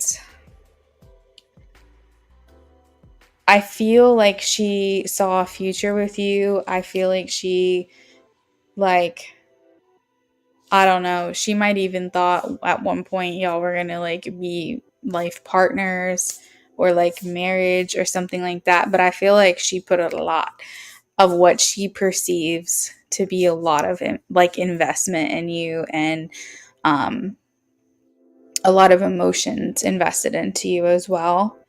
And I feel this like severe disappointment or devastation hovering over your connection right now. Um, I feel like brokenhearted. I feel potentially like betrayed, but that doesn't have to be if it doesn't resonate. But I just feel like, honestly, like something is against me, or something is against us, or why couldn't this just work out? Um, Now, the Three of Swords does talk about like painful separation. So distance could have been a factor, but not necessarily, because I have the Devil and the Nine of Swords and the Hangman. She has a lot of mental anguish over this connection right now, and she feels very much like backed into a corner.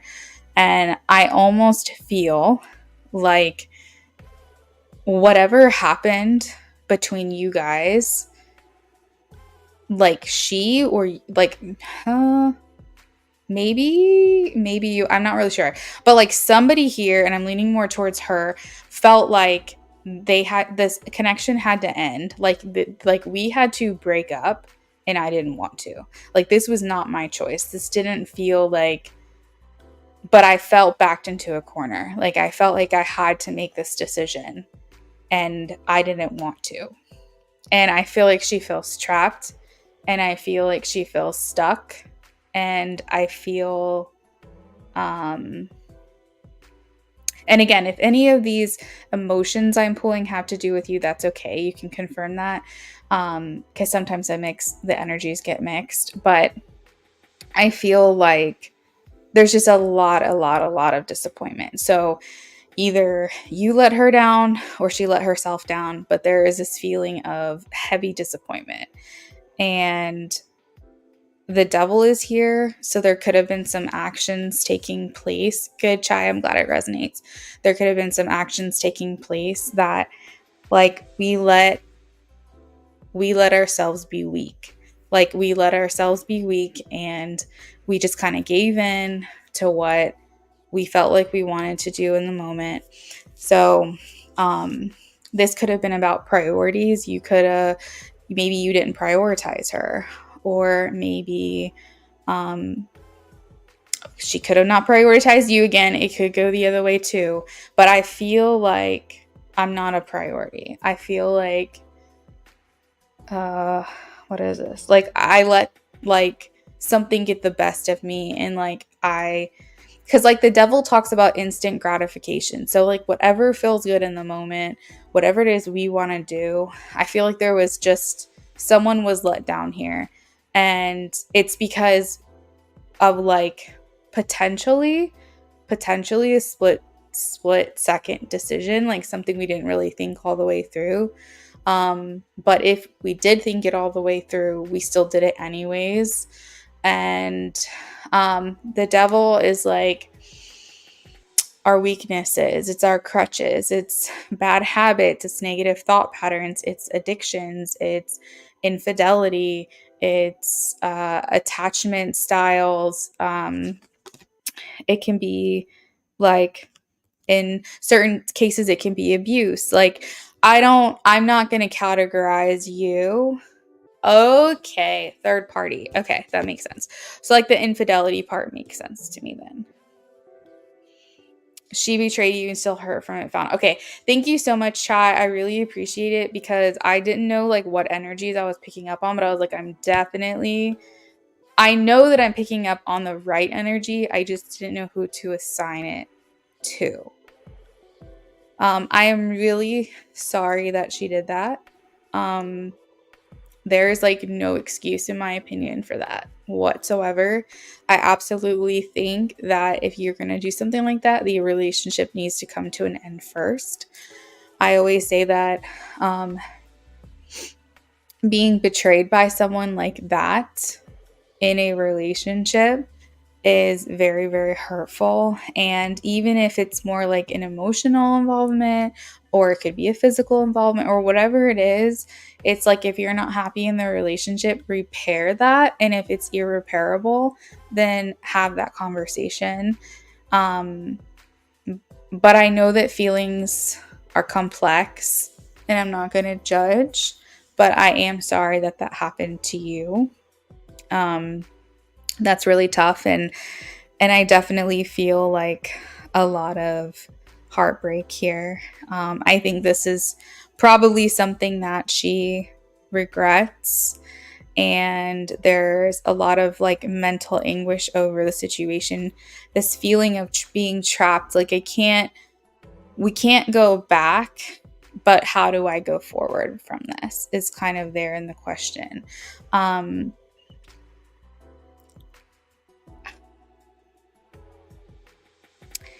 I feel, Chai, that if this was an emotional betrayal, if she caught feelings for someone else and wanted to explore that, but she explored it and you guys broke up,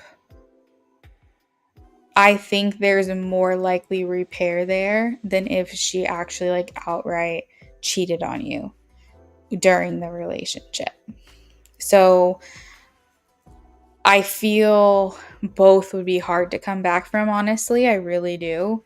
But I think that if it was all mental and nothing actually happened, and she had a conversation with you and she was respectful about it, I think it still hurts, but it's more likely to be repaired that way. If she outright just like said, fuck his feelings, like, I don't care, I'm gonna go do my own thing, and you later found out about it, I don't really know how you come back from that. Like, I really don't. I have the Five of Cups here, and this is just like loss. Like, every future that you had, like every plan that you had with this person has now just been like voided out. It's been tainted, it's been wiped away, like so quickly, so easily through one action or like whatever. Or maybe multiple actions, I don't really know. So I feel like there was like a lot of feelings invested into each other. And unfortunately, this is where we find ourselves. If you were to ask me if there's any hope, I would say there's always hope.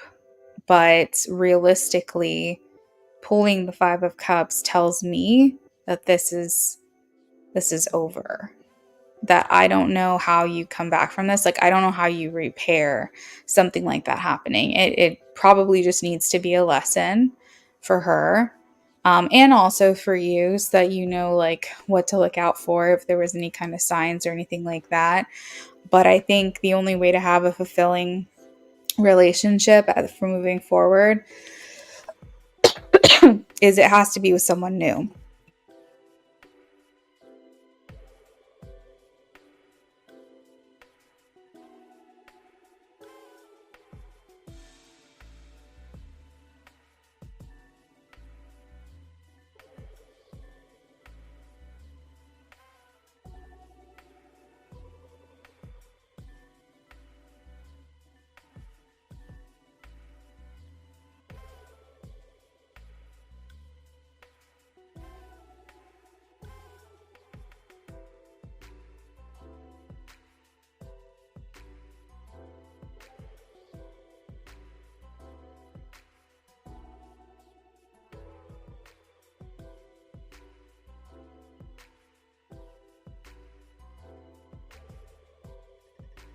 All right. I think I've just been talking for a long time and like all of a sudden just started choking.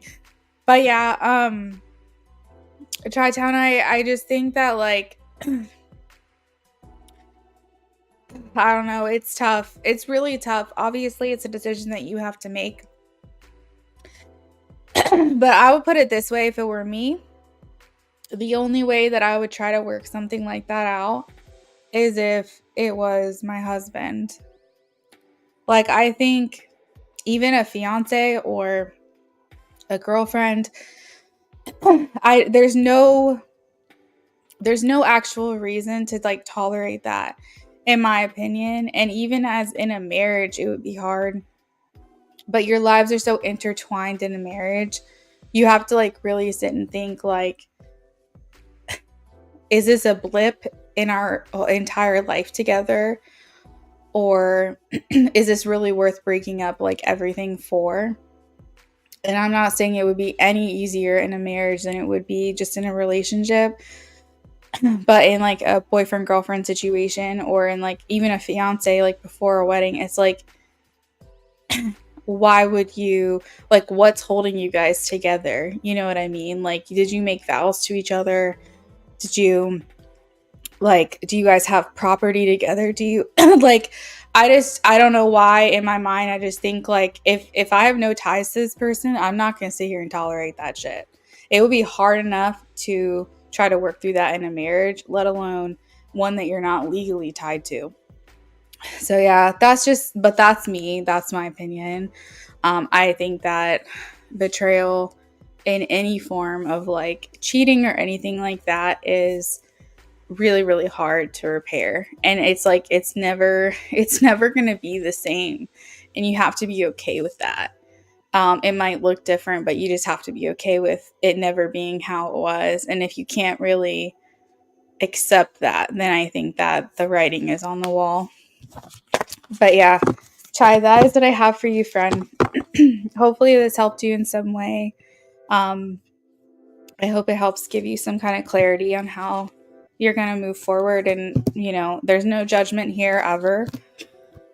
If you want to work it out, I'm rooting for you guys. And if not, that's okay too. I'm just here to support you in whatever you need. And hopefully we see you again here. Thank you, Chai. Thank you so much.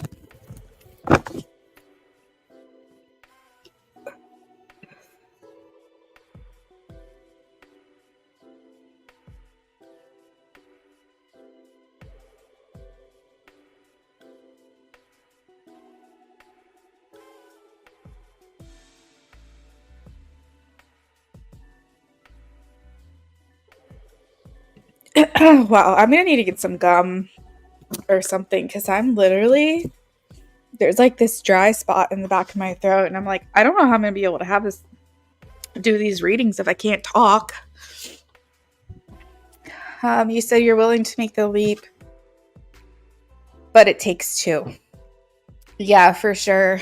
And as a matter of fact, it should require minimal effort from you. If she's the one that did wrong here, she should be willing to put in the majority of the work. You know what I mean?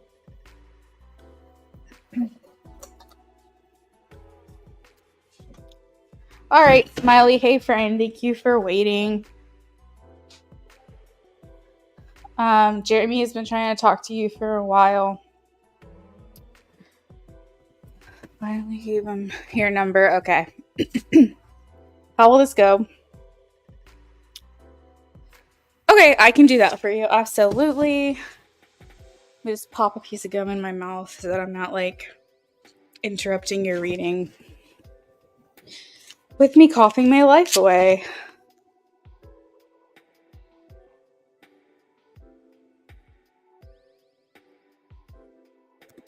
Did I tell y'all that we had a tornado in our neighborhood yesterday?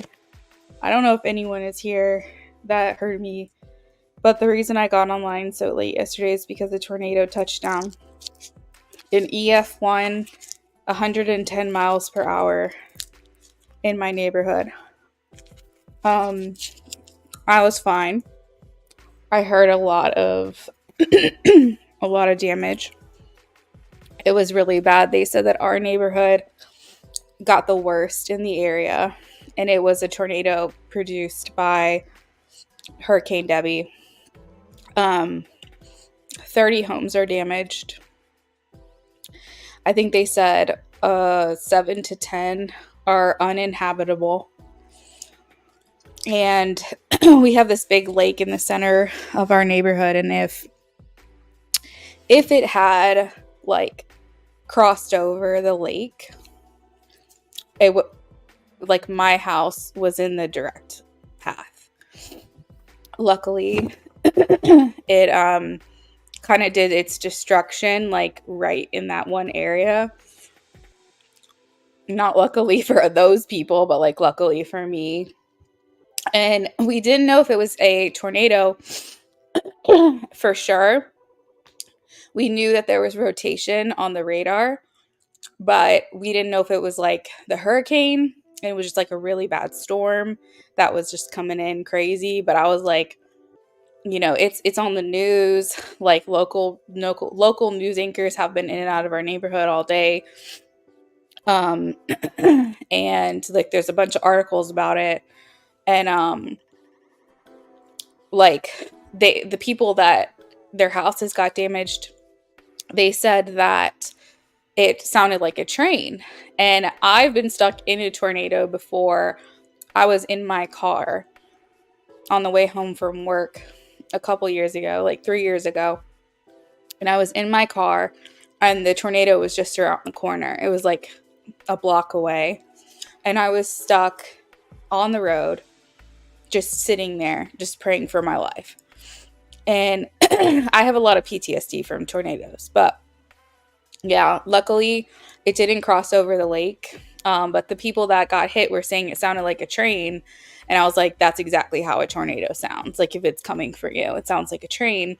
But nobody could confirm if it was a tornado or not. And today it was confirmed. We have a lot of people in the neighborhood that don't have a place to sleep. Their homes are damaged. Some people can still sleep in their homes, but they are missing roofs. I know that they were still clearing debris and stuff like that in the neighborhood, even today, up until like a couple hours ago.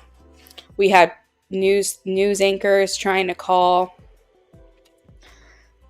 We had news anchors trying to call our property association, trying to ask if they could like put drones above our neighborhood to try to like get, I guess, coverage on it. I mean, we had over 100 like tree service people trying to get into our neighborhood. We're in a gated community. They're trying to get into our neighborhood to like, unfortunately, be vultures and try to like con people, not con them, but like prey on them, to like get money out of the situation, just trying to profit on this shit. So that was really dumb.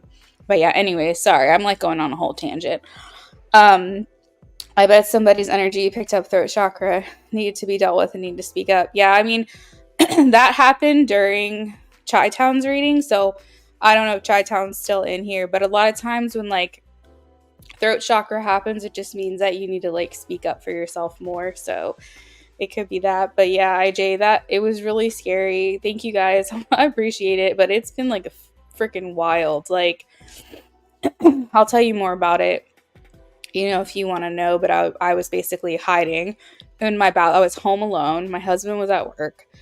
He had no idea what was going on. He didn't know anything about the tornado until after the fact. And like he would have, like, if something happened to me or like our house, he wouldn't have known until well after it happened because he was working.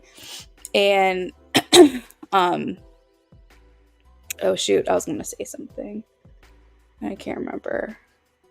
Anyways, okay, let me shuffle for Smiley.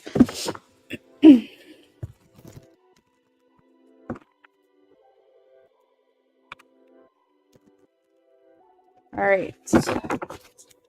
Let's see. What are his intentions?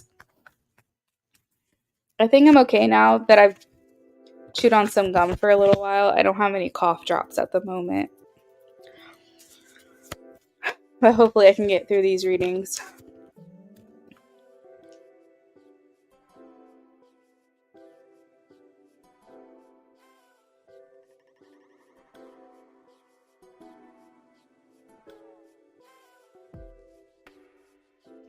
Oh, I know what I was going to say. That there were no injuries, guys. Not a single person was hurt. Like, I don't even know how that happens. How 30 plus houses get destroyed. Cars, like, wrecked. Like, you name it. Power lines down. Not a single injury. It's incredible.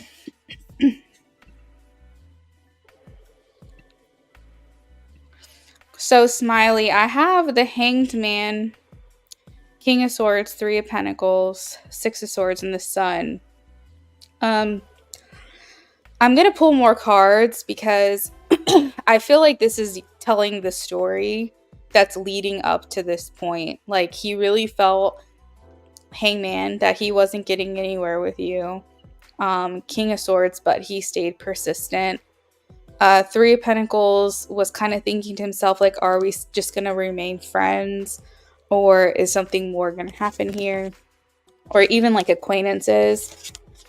And him saying that once you gave him your number, that he felt like finally things are getting easier. Like, he's going to be able to, you know, talk to you more, spend more time with you. And we have the Sun here. So it's like he's extremely happy about this, Smiley. Like, this is great news for him. Now, let's see after that how this is going to go. What are his intentions? So that's what he said. What are his intentions? What are his intentions? So he wants you to know that he's not coming in like super, what's the word? He still has some growing up to do, I will say. He's saying, like, I still have some things to learn, and I know that about myself, but I am going to give it my best shot. I'm going to do my best, is basically what he's saying. He is fully aware that he would be entering in this relationship with problems that he still has to work through. But I feel like he wants to let you know that he really is trying to be a better person, and he's really, like, going to give it his all and really try his best, try his hardest. I feel like he doesn't want to come on too strong, Smiley, but he seems to really like you, and I think that that will be his default energy, is to come on strong. Know that he's trying not to scare you away, and he really is trying to have some self-control and, like, dial it back. But he's very eager with you. Like, he's very eager to see this through. He's just trying to do things in moderation. I feel like now that he's got kind of a green light in a way, like, I don't know if it's a full green light, but I feel like he's getting more from you than he has, and it's like almost like all this, like, pent up excitement and eagerness of, like, that he's been, like, not being able to express or show to you. Now that he can, it's like, oh shit, I don't want to come on too strong. I don't want to, like, scare her away. So he might just, like, be very, very available to you. So when I say he's might come on strong, it might be like he might, you know, ask you out, and then, like, on that date, but be like, what do you want to do next? Like, on our next date, you know? And you might not have had enough time to kind of process that first date before you're like, what's, you know, you might have to be the one to kind of pump the brakes and be like, yeah, you know, this has been great. I don't really know my schedule yet, but, you know, when I get home, and just give me the night and I'll reach out to you, you know, tomorrow or whatever. Like, you want time to process things in between, and I think he's just very excitable. Well, I think that if that's the kind of energy that's too much for you, then I understand. If you're scared, to me, I like someone who's forward, because then there's no question. I don't have to sit there and wonder what I mean to that person. Like, it's very clear, and it's made very clear. But what you can do, Smiley, is just like know that all you have to do is be really honest in this connection, because I think that he's going to be excited to spend time with you, regardless of what it is. I think you making seeing him make an effort will make you feel special, make you feel pursued, make you not question like what his intentions are, I guess you could say. Let's see. But I think that you need to be direct with him. So he's not good at picking up subtle hints, is what I'm hearing. So if like it's too much for you, he can take direction well. You just have to tell him. You have to be like, hey, like this was great. Um, Give me some time. I just kind of want to like decompress and process this. Like I really had a good time, but before we move into things really quickly, like I just need a beat. Just give me a second and I'll, message to you.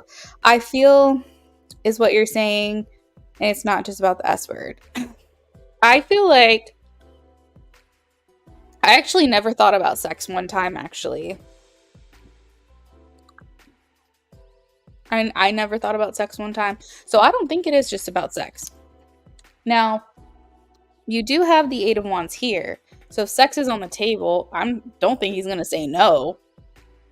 But I feel like he is eager to get to know you on a deeper level, because I have the Hierophant here. So he's saying like, what's important to you? What are your values? Like what's what are your beliefs? What are your goals? Tell me about your family. Tell me about how you grew up. Like deeper conversations. I don't think he has a lot of it. If you know that he has a lot of money, then yeah, I would say he's stingy with it. But if I don't think he has a lot of money, to be honest. I think, let's see, let me just ask, is he stingy with money? Show me a yes or no. Is he stingy with money?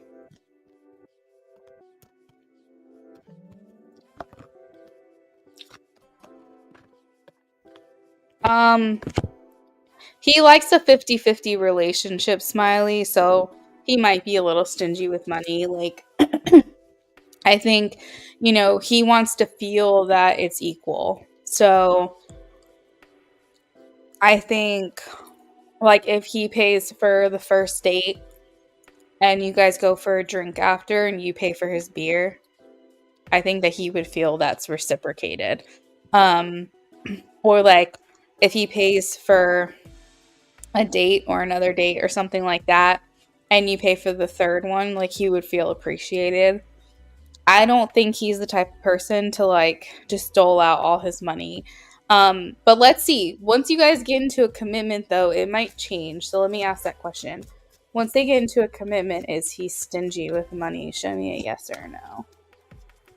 Once they get into a commitment, is he stingy with money?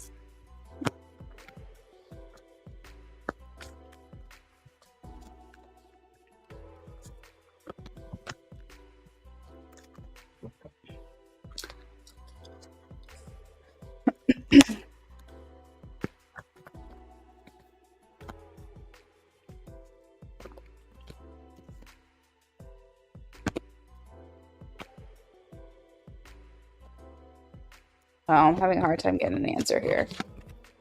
I'm getting a no with the Seven of Cups, but the Six of Pentacles did come out, and this card talks about equal give and take. So, Smiley, I feel like he's not going to be coming for you and your money. He's not going to be like a moocher, if that makes sense.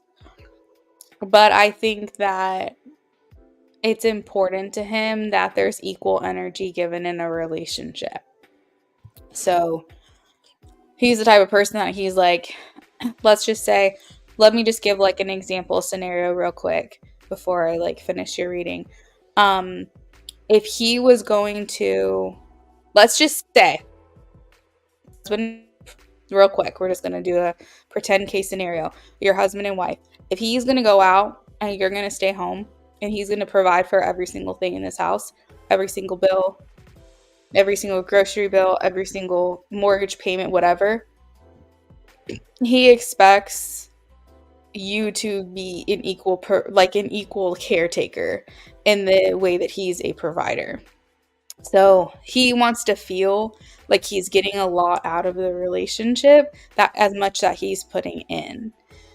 So I don't necessarily feel like he's like, if you wanted to just do your own thing and like work from home and make your own money that way and you guys split the bills, he doesn't have an issue with that. I don't think. He just wants to make sure that like nobody's going to take advantage of him either.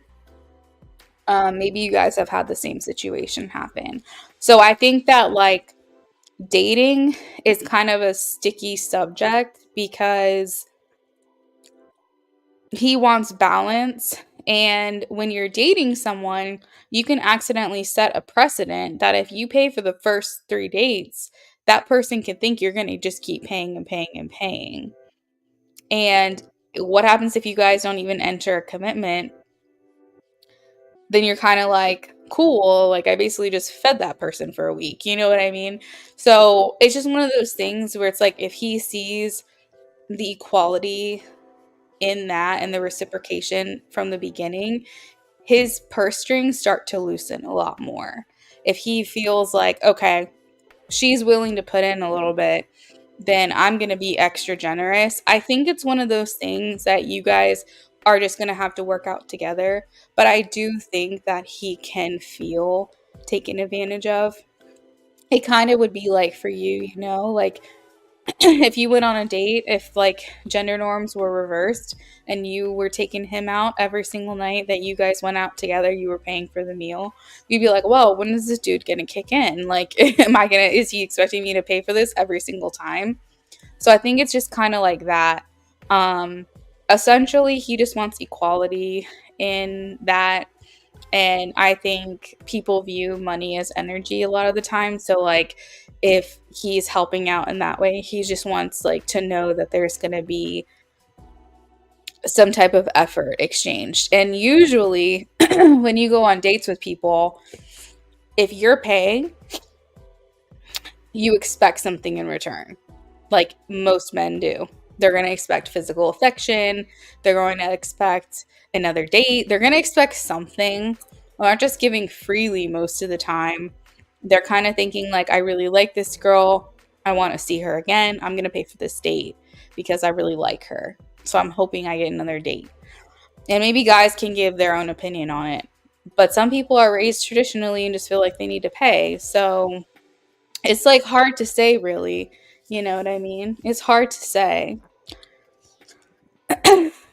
No, I know. Yeah, Smiley has issues with like people taking advantage of her and like tit for tat. You know what I mean? Like they're always like, "Well, I did this, so why don't you do this?" And like taking score. So like she's just worried about someone taking advantage of her again. That's why she asked that question. But no, I think Smiley too.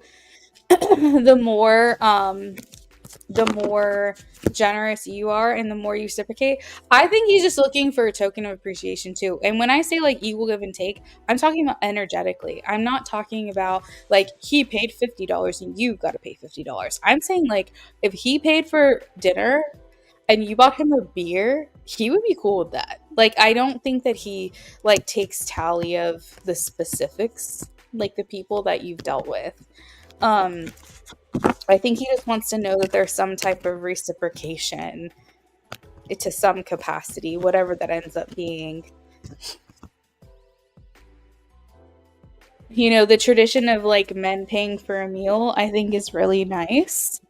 Um, I do, but I also feel like that tradition was set when like women could be bought. When that was like the norm was to buy women and like dowries and all that stuff. So was like a recent past. So I think that if you don't want any expectation placed on you, then you should pay your part.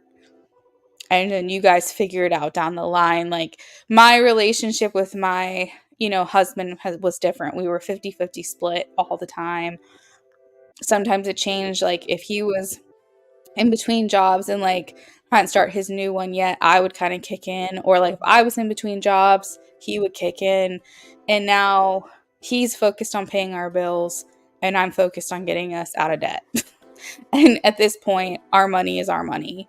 Like there's no our money is our money collectively. Like there's no difference because he knows how hard I work and vice versa.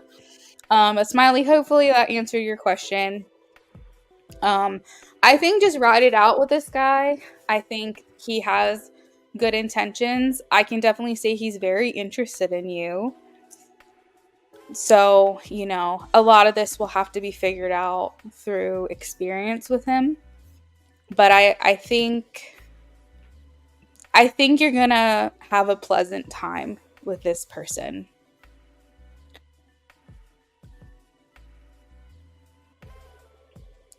But just remember, Smiley, like remember to tell him if he like be direct with him if he's coming on strong, you know what I mean? Like if he's doing too much, if you're kind of like I need a minute, give me a minute. Just tell him because I think he needs that like direct communication, not like sarcasm, not like passive aggressiveness. Like he needs you to be direct with him and just being like, "Hey, you know, you've been coming on a little strong lately. I like you and it hasn't been a problem, but I just want to let you know like I need a minute, or whatever." But otherwise, I think it's a good connection. Yeah, just be blunt with him. That's all you got to do, girl.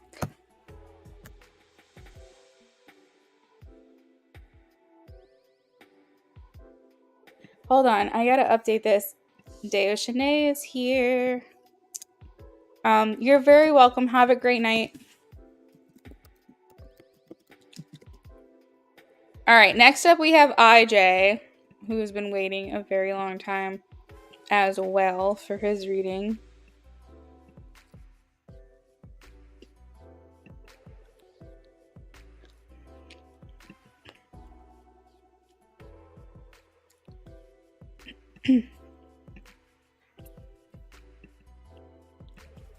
All right, let me make sure. So, IJ, got him. J Moon. IJ, got him. J Moon. Day. And then we also have our winner, too. So, Mary, if you're here, if you want to check in with me, friend, you are next after IJ.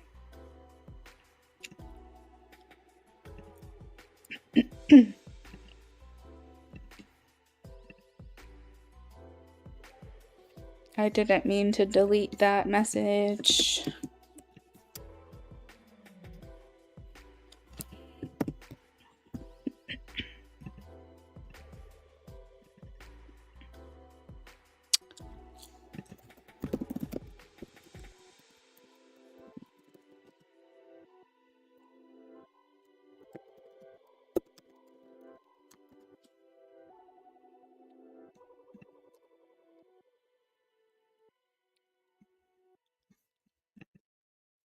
All right, IJ, I got your question, friend. Give me 1 second.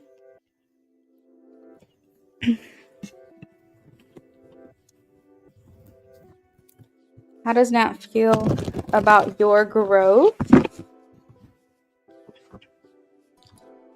Gone through some evolution, knows she's connected to you in a way that you don't even understand. Aw, that's so beautiful. I just pulled the Empress. That's sweet.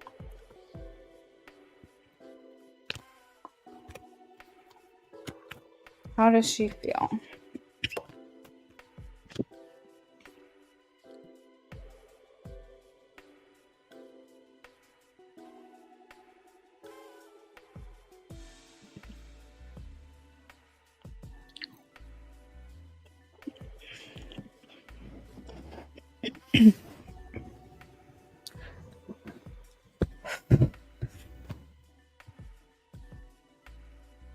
How does she feel about his growth?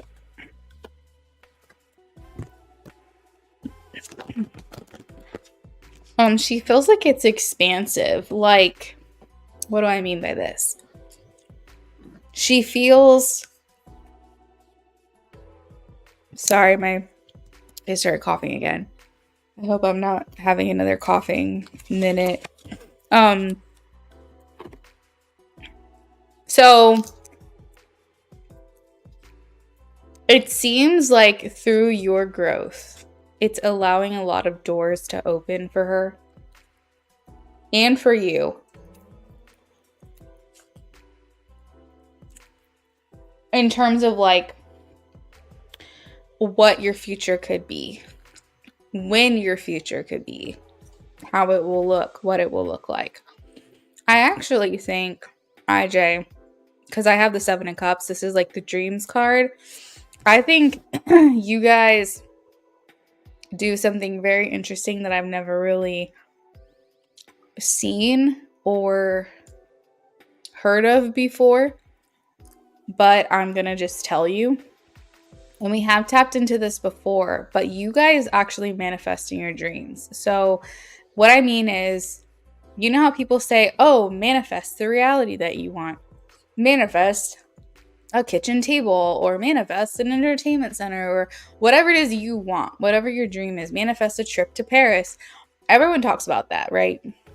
And everyone has different like ways that they do this. Some people do meditation. Some people do binaural beats. Some people do like subconscious, like 432 hertz music. Some people do like vision boards. You know, everyone does different things. I think you and Nat manifest in your dreams together. So when you link up in the astrological realm, you hold hands and you go, so what do you want our life to look like now? And she goes, well, I think this would be really cool. And then you guys experience what a life together would look like for you in the dream. So that way, when you wake up, you feel connected to her and you find ways to heal yourselves in your waking life to try to bring that dream, your literal dream, into a reality. Hey, Mary. And I think the reason why you guys do it this way, you said it resonates. I think why you guys do it this way is because you guys can't manifest in the three-dimensional reality, you know? You guys haven't grounded your connection here on this like waking conscious plane, like here on earth in person. You haven't been able to like ground that connection. So you have to do it somehow. So you do it in the astral realm is what it feels like to me. So you go, oh, I really like this about this dream. And she's like, me too. And then you guys are like, okay, I'm going to go work on this in my waking life. And you're like, okay, bye, see you later. And then you wake up and then you're like, okay, now I've got to work on this particular thing. And so what you might remember from your dreams is like bits and pieces of those dreams. And it's almost like your subconscious is trying to push into your conscience. So that way your waking life can create the reality that you guys agreed about.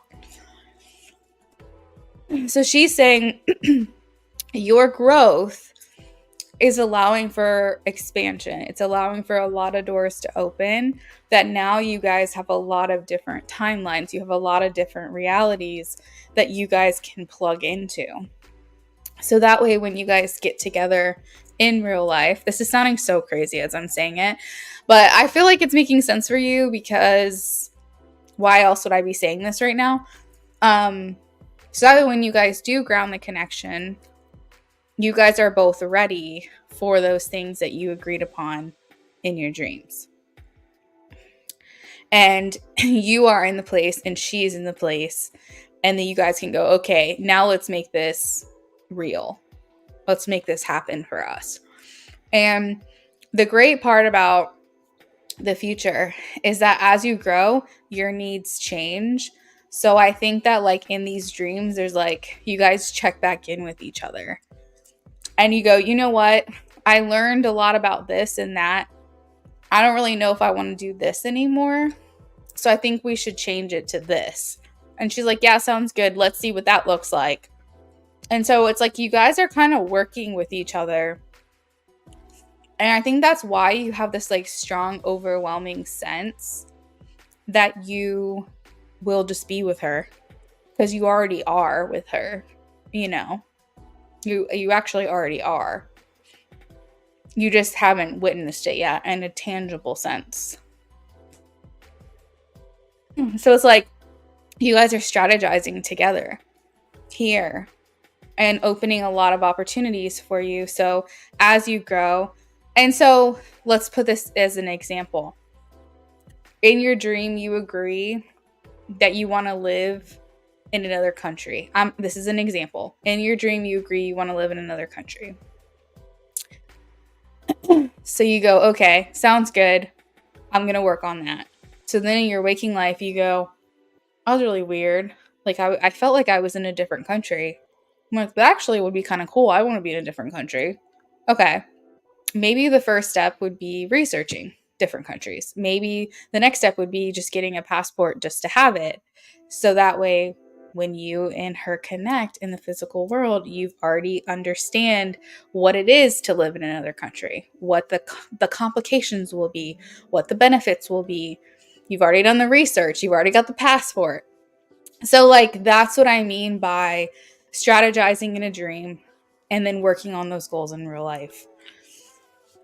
So whatever it is that you guys have agreed upon, if a family together is important, then she might be over here freezing her eggs. You don't know that she's freezing her eggs, but she's going, hey, we had this conversation in my dream, and I woke up with this overwhelming sense to freeze my eggs, and that's what I'm going to go do. So she knows that you guys are supposed to have kids, and she's worried about her age, so she's like, I'm freezing my eggs. She doesn't know, like you don't know, and she doesn't know, not fully, why you guys have these urges or impulses to do these things or work on this part. Or she said, you know what, I don't want our kids, in the dream, she's like, I don't want our kids to have generational trauma passed down to them. So you wake up and you have this overwhelming sense to go to therapy, because you're like, I don't want to raise kids that like could potentially have my trauma passed down to them. And you're like, I don't know why. All of a sudden I woke up and want to go to therapy. So you said I actually have kicked around that thought of what it might look like in another country. You absolutely do mental and physical check-ins with her and strategize. Exactly. So like this is how you guys work together. That's what it feels like to me. And this is why if you wake up feeling inspired to do something, you go do that thing. So how does she feel about your growth? She's happy about it, clearly. She feels like you guys are doing these things and working together, and it's allowing for a lot of opportunities for you, a lot of doors, a lot of expansion. It's like every time you do something towards your own growth, your connection could get stronger or closer or sooner. And I think that maybe like sometimes, IJ, you might have some passions for yourself that you're like, yes, this is definitely it, where you get inspired to do something. But then later you're like, actually, I don't know if I want to do that anymore. I'll just keep it in my back pocket, but I don't know if that's like for me anymore. It's probably because you guys strategize in a dream and we're like, I don't think I want to do this anymore. Let's try something else. And then you're like, okay. And then you kind of like let that thing go and you move on to something else. I don't know if this is something that happens every night or what it is, but basically you guys manifest in dreams and you work on these things individually in reality, in your conscious waking mind, to at some point end up together. That's what it feels like to me. And I think she's encouraged by your own growth. I think she's happy to see it. So does that answer your question? I hope it does. This was a little abstract and like kind of woo-woo things I were saying, but I do feel like it like, I feel like what I'm saying makes sense in my head, honestly, until I say it out loud and then I feel crazy.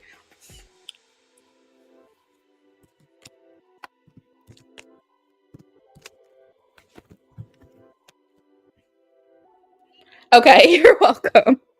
You're welcome. So she's proud of you. She's encouraged about it. She's proud of it. She feels like it's great because it's like working things out and getting things kind of ready. It's like you guys are kind of like making preparations essentially. So that is what I've got.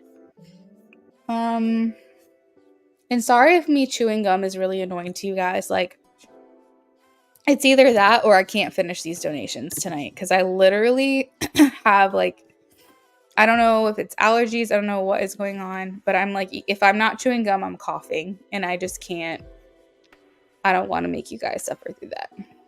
So, Mary, congratulations again on your win. Thank you so much for sticking around. I know that you've had to be super patient. I'm hoping none of you guys work tomorrow/Saturday and it's not like super, super late wherever you guys are. So, Mary was our winner tonight. We did a giveaway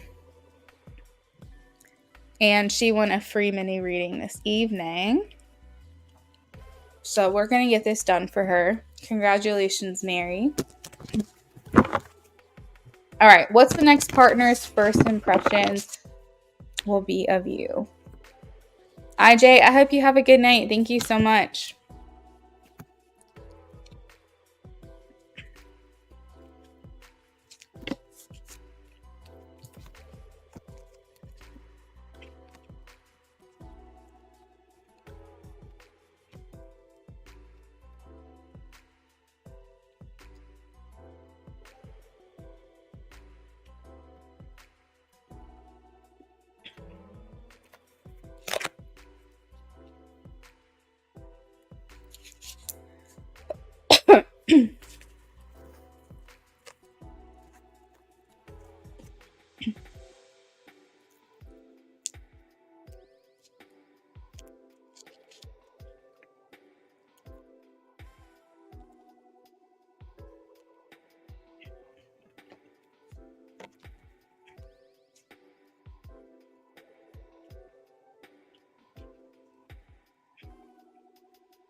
All right, Mary. So, first impression, we have Gemini energy and Mercury. So, I feel like you're coming across as like a very good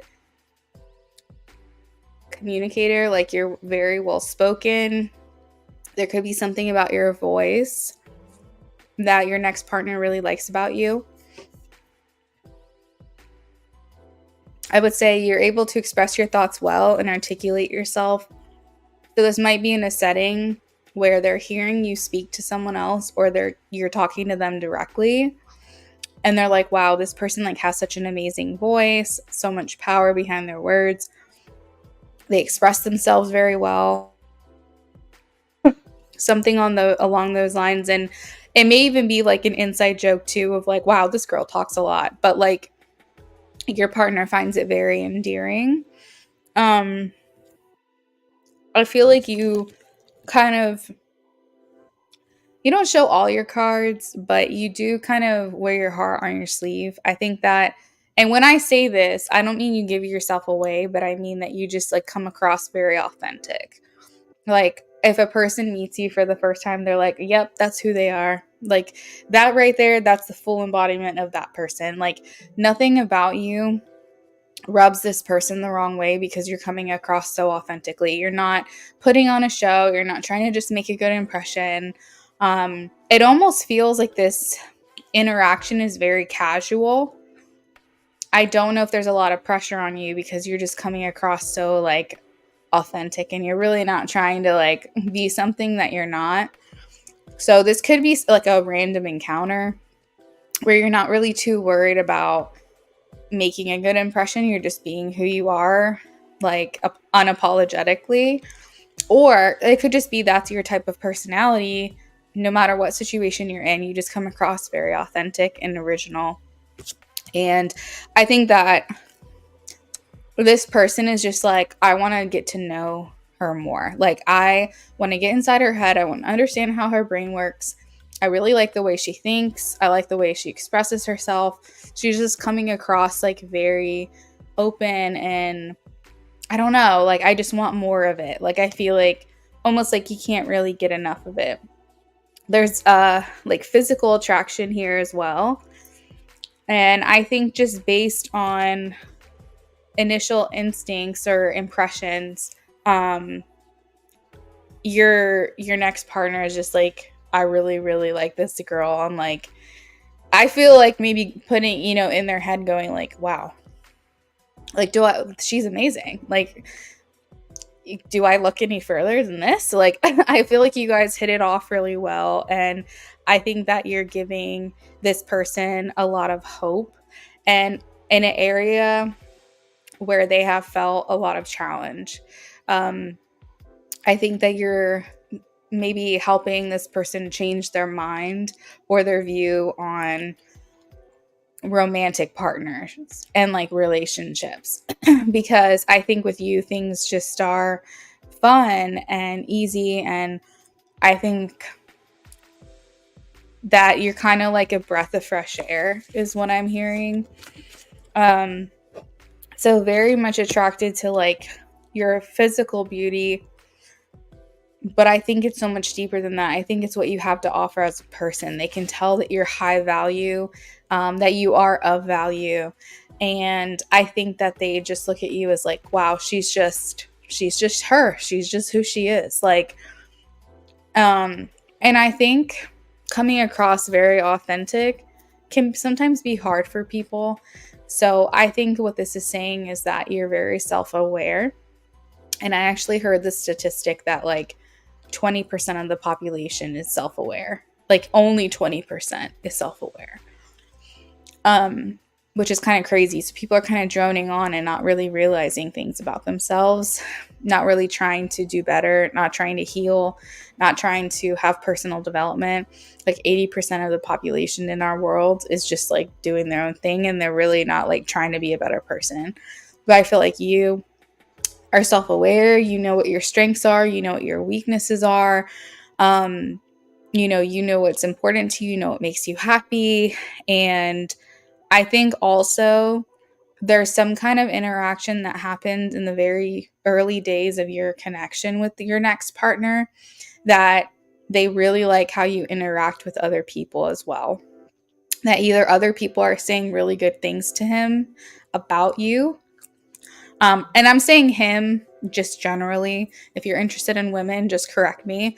But I feel like your friends or just people in general speak very highly of you to them, and they like that. They also like to see your interactions with other people, because they feel like how you handle yourself with other people, the relationships you have with other people, just how you interact and conduct yourselves in public, or just with your personal connections, they see like another side of you. So I feel like you've always got this very authentic side, but I think also there's this air of mystery where they're kind of like, what else is going on in there? Like, what, there's got to be more layers to this person, and I want to find them. So I think generally speaking, like, you just give off like an amazing first impression. I don't feel like I'm getting anything negative. And I almost feel like too, you're not really a challenge to get to know. I think you're very welcoming. So yeah, that's what I've got for you. Let me know if you have any questions.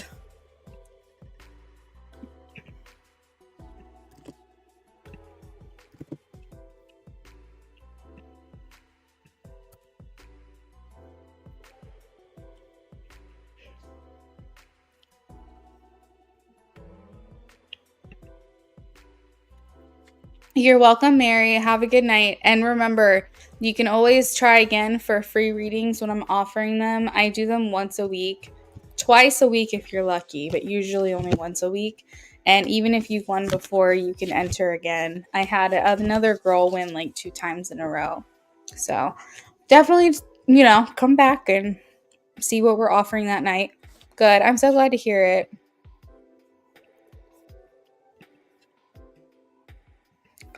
All right, so Gotham is next. I have for a mini love spread, and we're doing this with Danielle. Is that correct?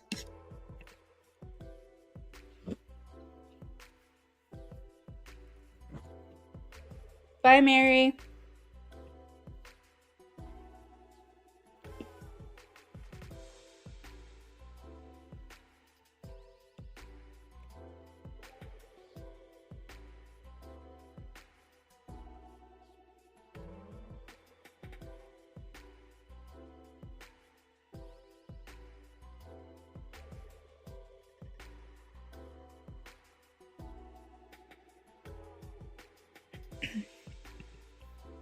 All right, perfect. So let's shuffle for you.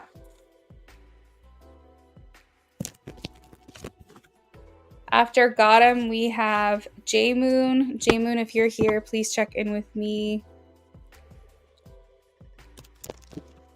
She wants a mini career read.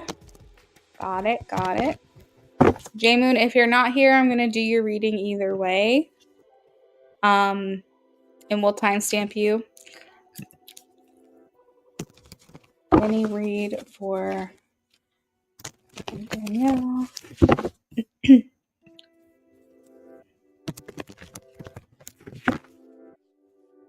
Thank you guys for your patience tonight.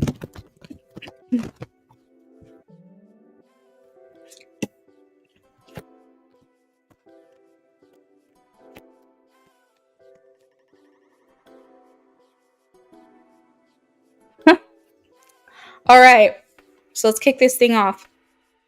First of all, I feel like I don't know what this is. She's like, either I have him wrapped around this is what I'm hearing. He thinks that I've got him wrapped around my finger, but he doesn't know like how much of an impact he has on me. He doesn't know how much of an influence he has on me. Like, he thinks he's smitten, but he doesn't even know like how much this connection means to me. So like, she's kind of saying like, she views you as someone who thinks that you have like stronger feelings for her than she does for you. But she's saying he doesn't even know the half of it. Like, he doesn't know like how much this connection means to me.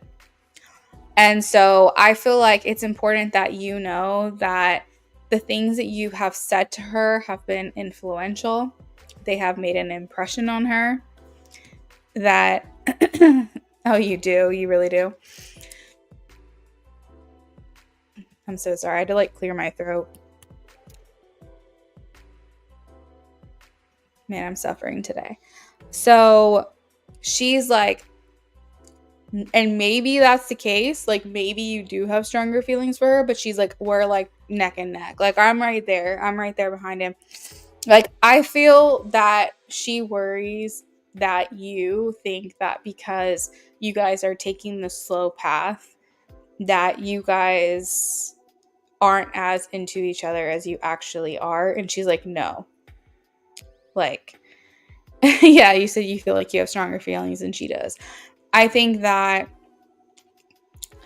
may be the case. That may be the case. But I also think you don't fully understand the scope of what she feels for you either.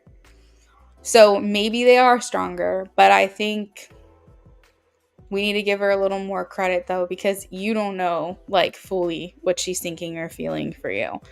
Like, she looks at you as someone who's just like, yeah, okay, so this is kind of like what I was saying about Mary. You come across like super authentic. You kind of do your own thing. You're unique. You got a different style to you. Like, you aren't cookie cutter, as my husband likes to say. You aren't cookie cutter. You're not like, no one's gonna be able to just find you in like the wild. You know what I mean? Like, if someone said, hey, where do I get someone like him? They're gonna be like, sorry, you can't, sold out, discontinued, because there's no one like you specifically. And I think for her, she feels that, like, she sees that. And she sees that authenticity, and that radiates. And I feel like it does make her more attracted to you. Like, you're like the type of person that um like marches to the beat of their own drum. You're not a follower. You know what I mean? You have your own opinions. You think for yourself.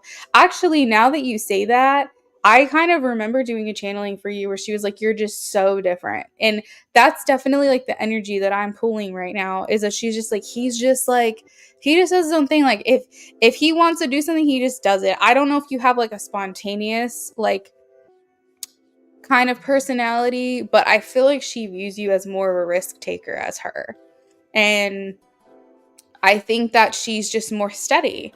And I think that she feels to herself, I worry that because I move slower, he thinks that I don't feel strongly for him. And I do. And that like he makes an impression, he makes an impact. She's over here just kind of waiting for I don't know, like she's waiting for the time to feel right, I guess, because I have the Page of Cups is like what she's giving to the connection. So maybe she feels like she needs to wait for the right time for something. Like she's like, I just need all the stars to align. I need it to feel right. I don't really know what she's waiting for, but she has a lot of love for you. And I feel like she wants you guys to win. Like she wants you guys to succeed. She wants this to work out. She does move slow. It started off super fast and it went slow. And that could have been scary for her. And I'm not really sure why that would be. But every time that I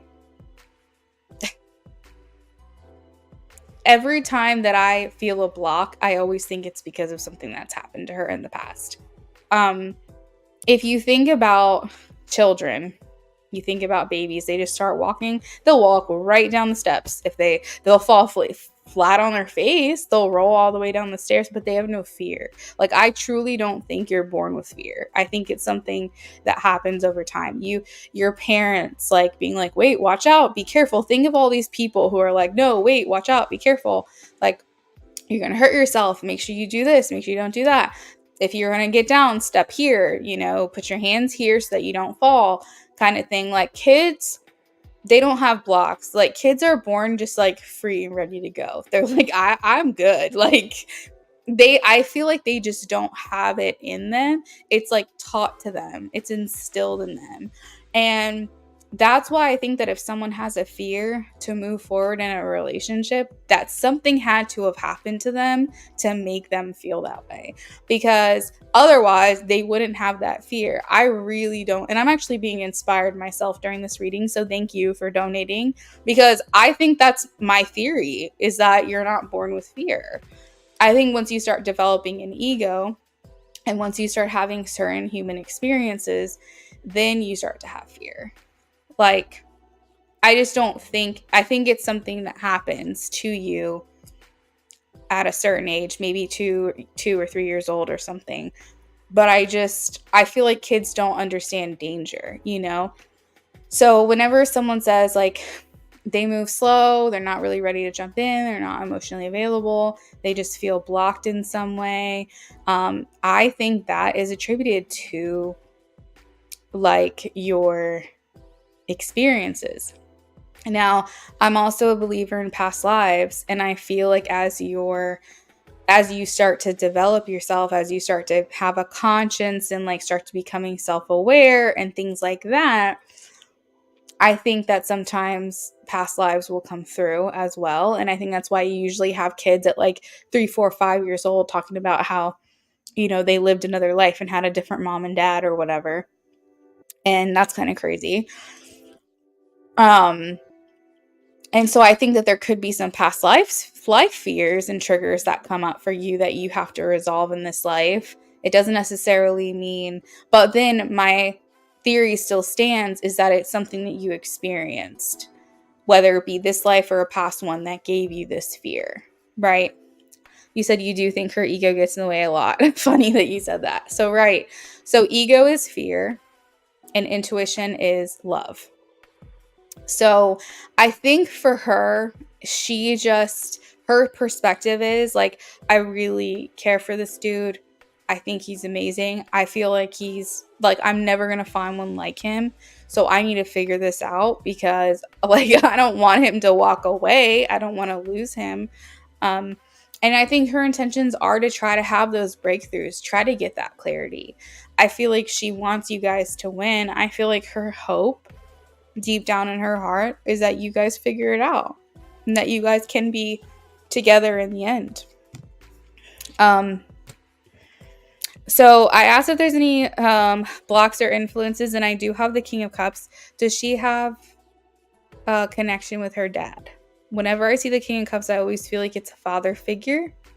Someone who played a father figure in her life. This could be older brother, older cousin, dad, grandpa, uncle, something like that. But just someone that she looked up to, some type of connection here.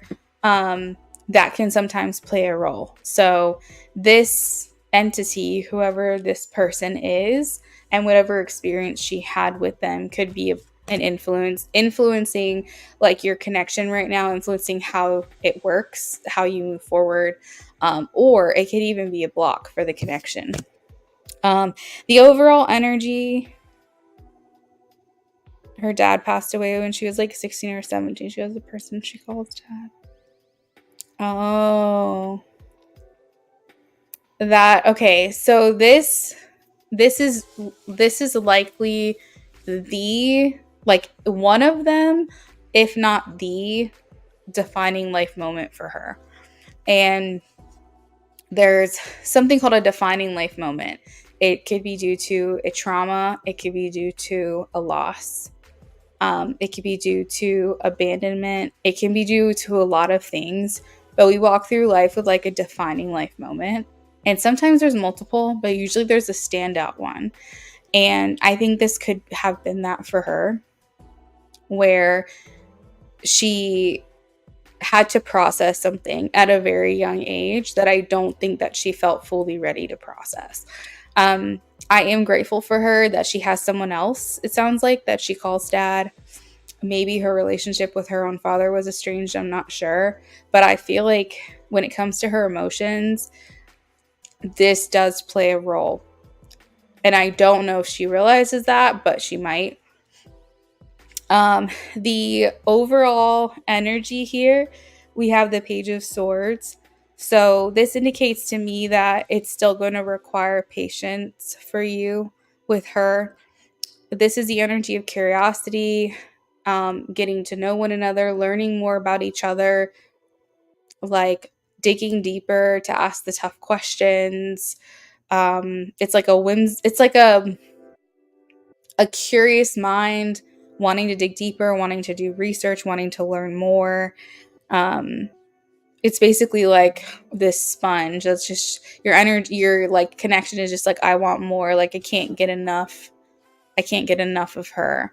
And the Page of Swords is calling you to have more patience than what you've already given.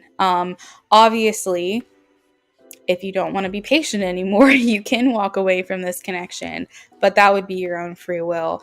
However, the part of it that you can't change right now, that's out of our control, is that she's still not ready.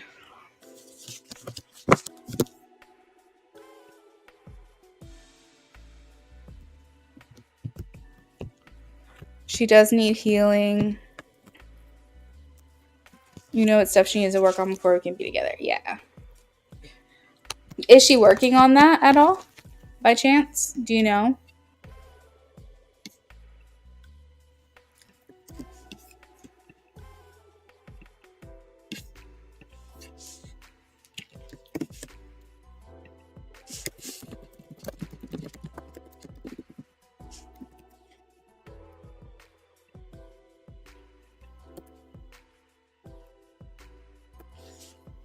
Okay, good. I'm glad to hear that. Okay. Well, that makes me feel better.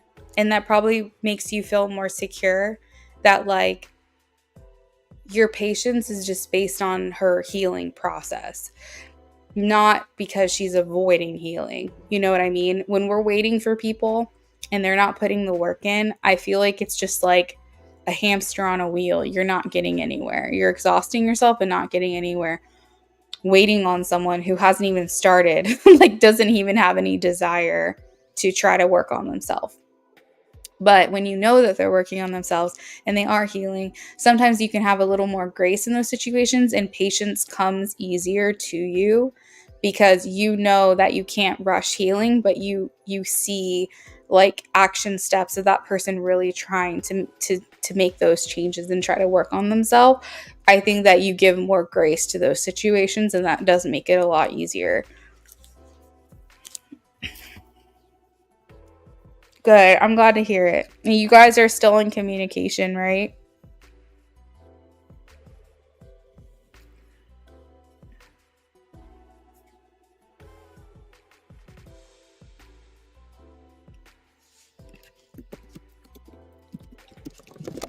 Good, good.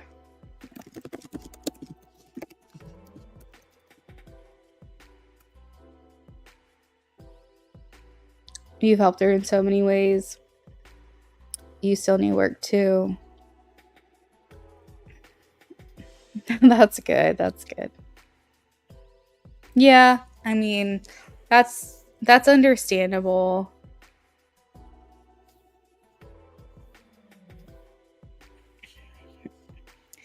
Um, but yeah, that's what I got for you. Hopefully this helps you or brings some insight. I'm not sure.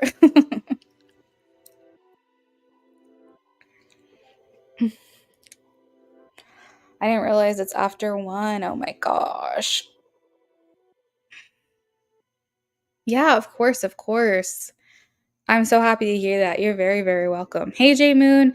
I was actually going to timestamp your reading if you weren't here. I'm running to the bathroom real quick. I'll be right back and then we'll get started. J Moon, I have you for a mini career read. So I will get to that in just a second. Got him. I hope you have a great night. Thank you again.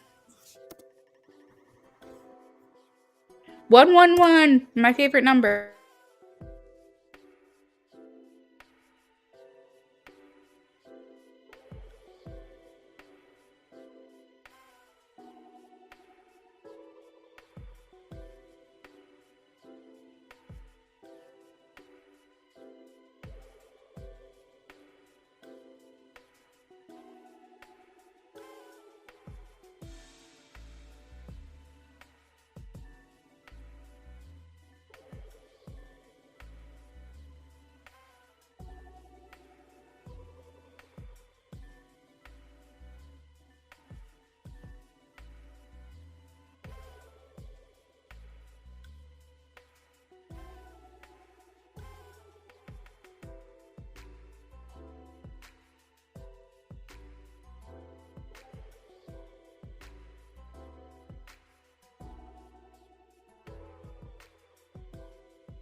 Really? You met on 111? That's awesome.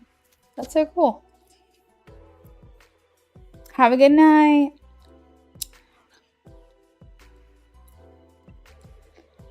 I'm going to transition to a new job. Wanted to get a reading on how my new job would be. Is it worth the transition? Okay, let's take a look. What is the outcome of this transition? What is the outcome into this new job?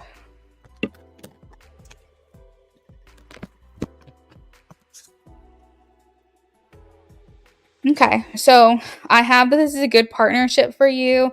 Knight of Swords indicates that this is really good, big opportunity and change for you. It might feel like it's coming quick. I'm not sure, but this card kind of talks about things happening fast. So if that resonates for you, take it. But I feel like this is a happy partnership. I feel like this is a job that you're happy that you moved into. The Ten of Cups here just indicates like good alignment for you.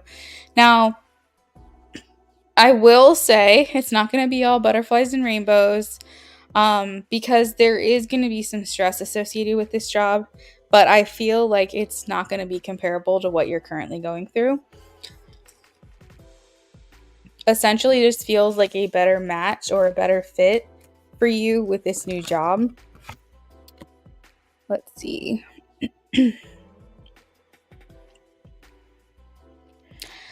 Do you feel in your current job that you've like been taken advantage of or feel like you've been taken for granted?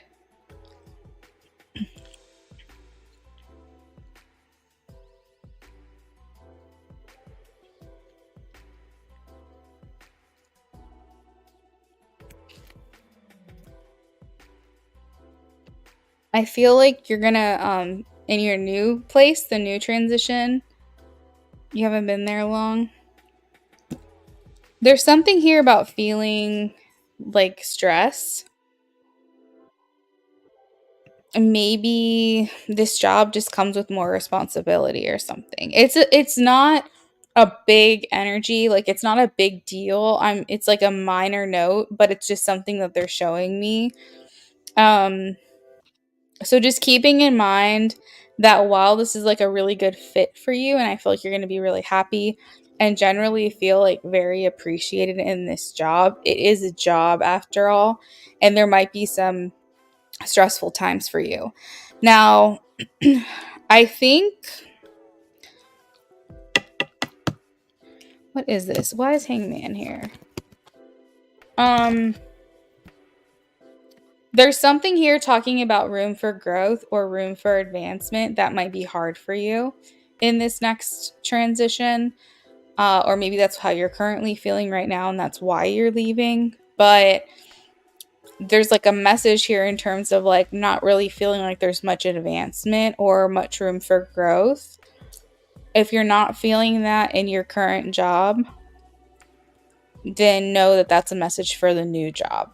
That you might feel like after working at this place, like working into this new job after this transition, that once you have mastered it, there's not really much else to go from there. So you might need to like switch companies or like take the knowledge that you have to try to advance your career like outside of this place. I don't know what this is, but there's something here almost like you're looking for the next thing. You're looking to be promoted. You're looking for something better.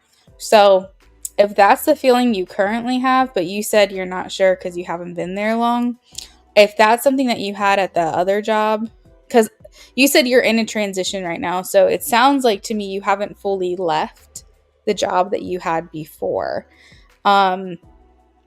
So if the job before, we'll call it the job before and the job after.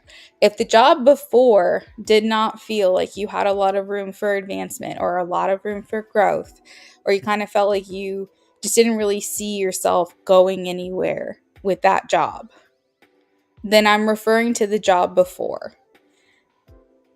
If you never really felt that way, this may be something that you experience with the job after. Does that make sense? I hope it does. Still here, job before. Okay. Is this a better fit? Let's just confirm. Is this a better fit than her current job? Is this a better fit than her current job? I do feel like this is a better opportunity for you, J Moon. So the job after, I think you just go for it. I think you keep going along this path because the Ten of Cups talks about alignment. I feel like you're going to make really good connections at the job after the next job. I think that you're going to feel more appreciated or more celebrated. I think that you might even make good money here. I think the only part I'm really questioning or like feeling a little bit about is the workload, and also like, is there room for growth for you? Like, are you just going to do your job and master it? And then what happens when you've been doing it for a long time? Are you going to feel challenged? Are you going to like that comfort? Or are you going to be eager and desiring more growth for yourself? That's kind of what I'm picking up. But this may be something like far down the line. And it may not even be an issue for you for the next couple of years. It just may be something to kind of keep in the back of your head. But yeah, I do think it's a better fit. When I see the Ten of Cups, it always talks about alignment. And to me, that feels like a message from Spirit that you're on the right path. That this might not be a job you retire from, this job after. It may not be a place you retire from. But it's the right path. It's the right next step for you. And I think that's what you need to hear.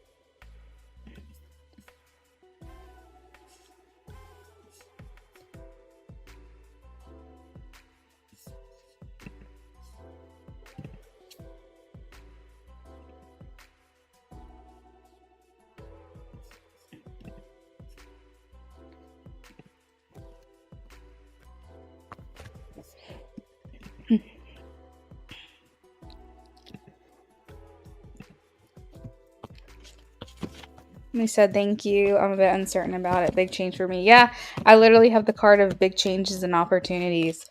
But I think the main message that you needed to hear tonight is that this is the next step. That you're on the right path. This is a part of your journey. This is like what's supposed to happen. You're making the right choice. Like, this is going to benefit you somehow. It could be multiple ways. It could be financially. It could be friendships that you make along the way. The stepping stone that you need to get you to the next place. Maybe the money is better. Maybe the hours or something like that is better for you. There's some type of like opportunity, and maybe it's like multiple things, that this is just a better place for you right now.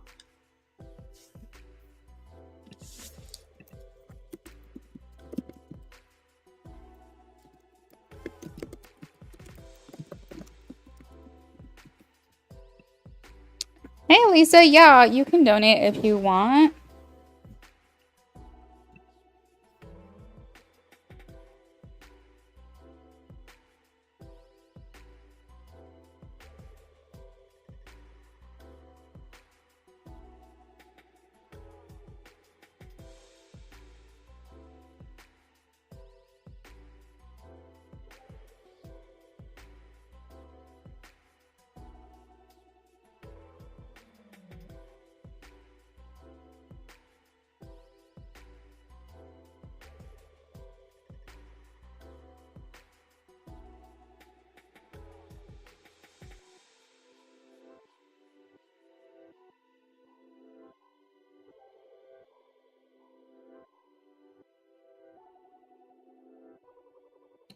I thought that I was talking to you and I was on mute.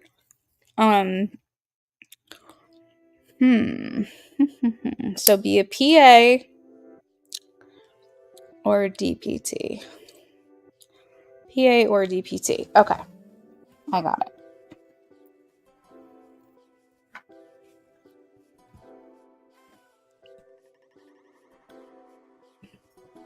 I'm actually very familiar with this day. I worked at an orthopedic office for 7 years. I worked at the front desk. I worked in the communications department, and for a couple of those years, I was a clinical assistant to our like one of the doctors. And we had attached physical therapy at, I want to say, all three of our offices. Thanks, Elisa. You're gonna be next, okay? So I'm kind of familiar with this. Not as much the physical therapy side, but we wrote referrals to physical therapy. All right, let's take a look.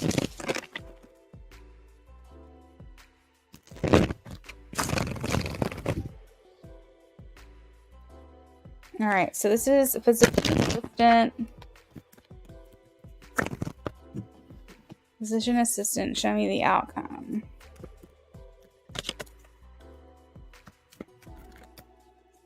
I know. Look, I've had many walks of life. I'm a licensed cosmetologist, so I can do hair. I can work in a salon. I was a manager at a salon. I worked in hospitality. I was a server and a host at a big steakhouse. I've worked at the doctor's office. I'm a tarot reader. I worked in retail. Am I missing any? I can't remember. Oh yeah, I worked at an exterior house washing company. I was an assistant at an exterior house washing company, so like that was really different because that was like cleaning houses and stuff like that. Yeah, I've done a lot. I've done a lot of stuff.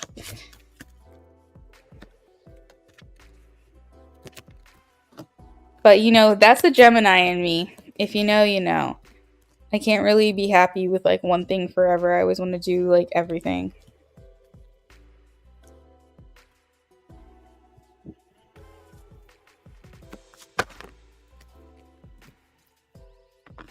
Okay, so I think you're more at peace with your decision to be a doctor of physical therapy. I think that the achievement that you feel for either one will be very successful, but your drive to be a DPT already right off the bat is making you feel more like you made the right decision. I have here, I guess you just have to ask yourself, like, do you want to carry more of the responsibility, or are you okay with someone telling you what to do? Because I feel like when you're a PA, a lot of the times you have to work underneath another doctor. You can do a lot of the same stuff that a doctor can do, but at the same time, you still feel in most practices that you're working like in conjunction with a doctor. So, but that means that you're not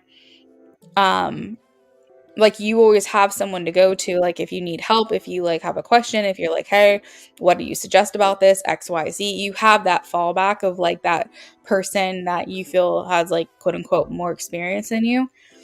But I think a lot of the times PAs they have their own clinics, right? They have their own clinics, but they don't get as much acknowledgement, I believe, as they should. I think people look at PAs and go, oh, you're a PA. Okay. You can write me a prescription. Cool. But that's about the level of respect that I have for you. And I don't think it should be that way, but something about doctor just like tells people, oh, they know what they're talking about. And so I do feel like if you go for PA, because you're so called to the DPT, I feel like even if you go, you're just like, that's it, I'm gonna be a physician assistant. I think even if you succeed and you get all of that done out of the way, there will still be this drive in you to level up. There will still be this drive. So my thing is, you might as well just go for it, right? Like you might as well just do the whole shebang. Because the question really is, do you want more stress on you or not? Because I think that PAs can work like better hours. I think that they're not always necessarily like the fallback. Elisa, I have your question. Thank you. Um, they're not always the one that has to like deal with like, I mean, you have responsibility, don't get me wrong, but I just don't think it feels as intense as like if you were a doctor. But at the same time, with that burden and responsibility comes the respect. So it's like, where do you want? Because I feel like sometimes with a physician assistant, it's like you have to be in the job of convincing. That's like the part, I'm so sorry to say, but like if you're a PA and they're like, no, this is what's wrong with you, this is what you need to do, this is what I'm instructing you to do. It's like, okay, but I need a second opinion because I don't know if I fully trust what you're saying. But if it's a doctor, you're more likely less to be questioned. I also think that a lot of times you'll have more requests as a doctor. You might make more money as a doctor. Um, so it's like it's kind of difficult. Like I just am like, what do you want your challenges to be, basically? Like, do you want to have to make yourself feel success? Like, are you secure enough in yourself to go, I know what I've achieved, I know what I know, and I stand on that. Even as a physician assistant, this is a huge accomplishment, and I'm very proud of myself, and I know a lot, and I can run my own clinics, and I love this for me, and I love having like a better schedule, and I love like having a colleague to like, confer with and stuff like that. Like if that's what you're going for, I think that's great. But a lot of times PAs, their salaries are negotiable.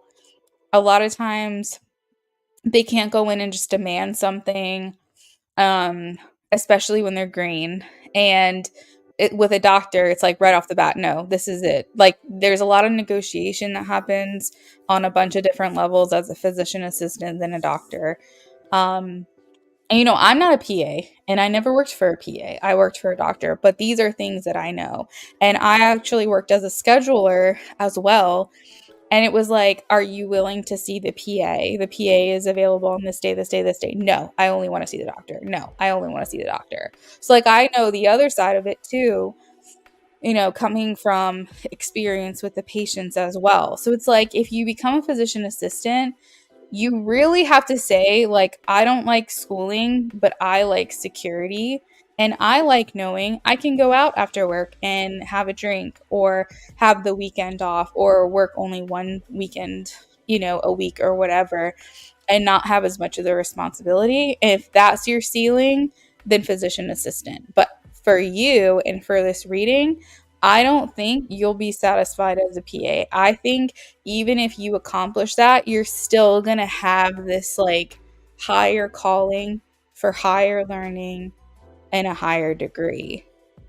And so that's why I say, why not just go for it? Just go right for it. It's a different ball game. It's completely different.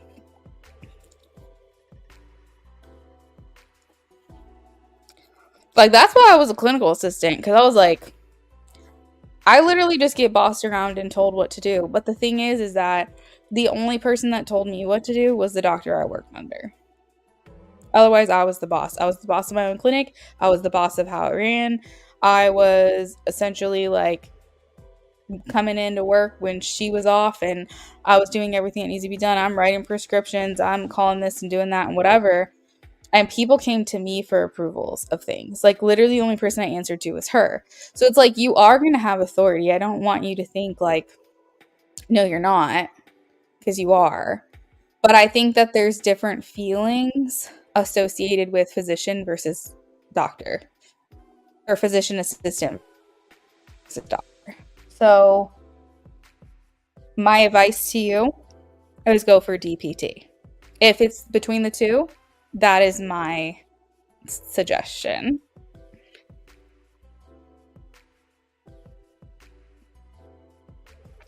Does that help? Let me know.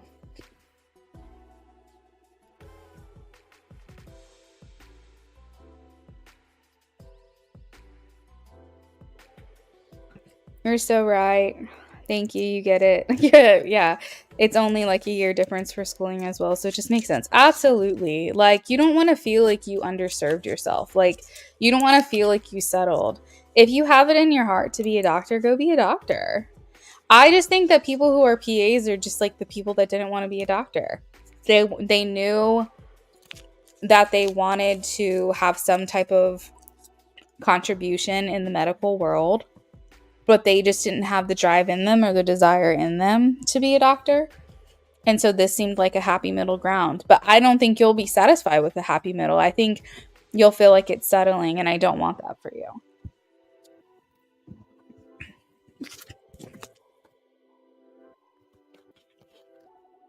Yeah, you're very welcome.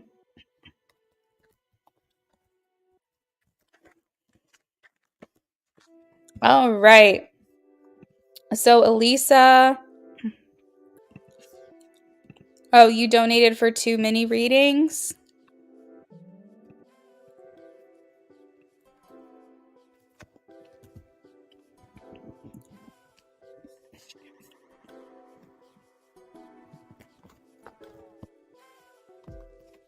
Yeah, you're welcome.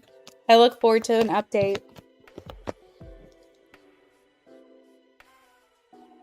All right, Elisa, we are working on your reading now. Give me 2 seconds to get this stuff shuffled. I'm going to be on mute for just a minute.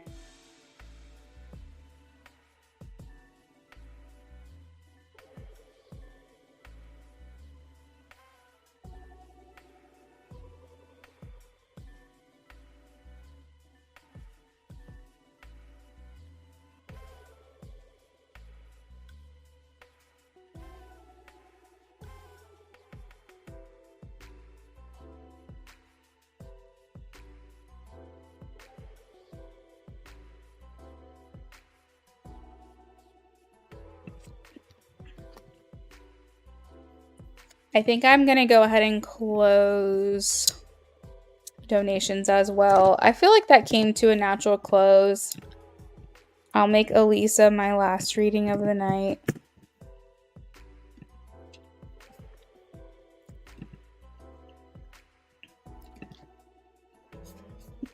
All right, Elisa. You had a back misalignment.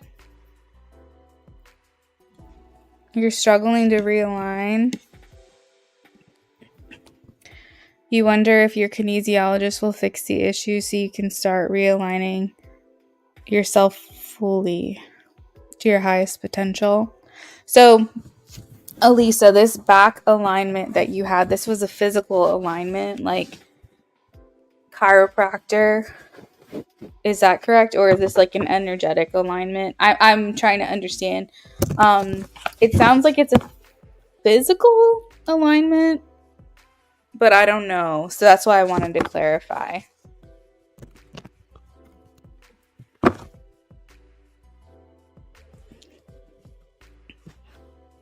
Also, Elisa, how are you doing? How are you doing since the last time we talked?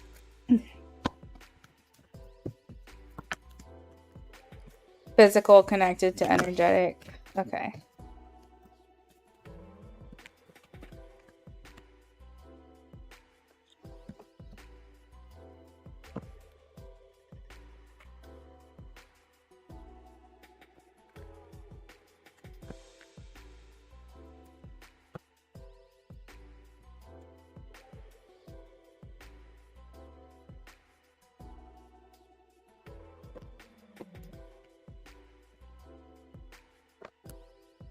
Okay, so Elisa, they're showing me that the kinesiologist You say you're better, but that is, I'm so sorry.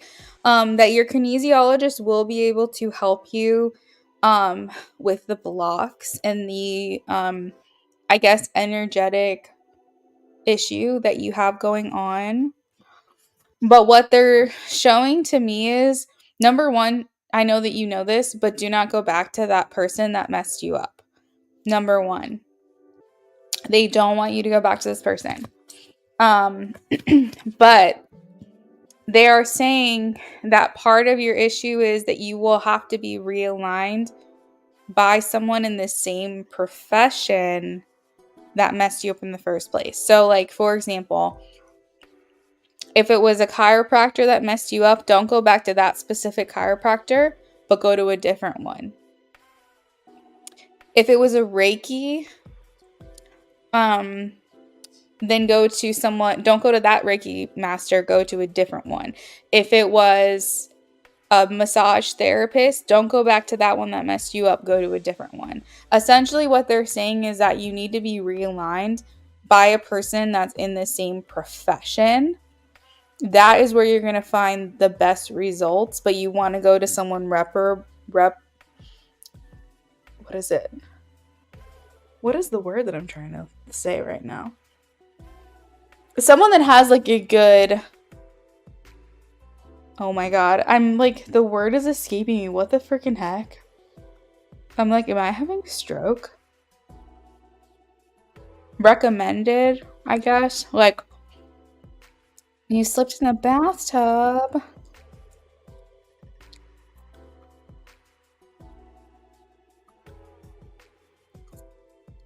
Oh, I'm so sorry. But yeah, you want to go to someone who has a good reputable, that's it, like a good reputation. So is that making sense what I'm saying to you? Don't go back to the person that misaligned you, but do look for someone in that same profession that has a good reputation, that has good reviews, that knows what they're doing. Because I think that whatever messed you up, you have to be fixed there with that type of profession. I think that your kinesiologist will be able to do a lot for you, but I don't think they're going to be able to solve the problem 100%.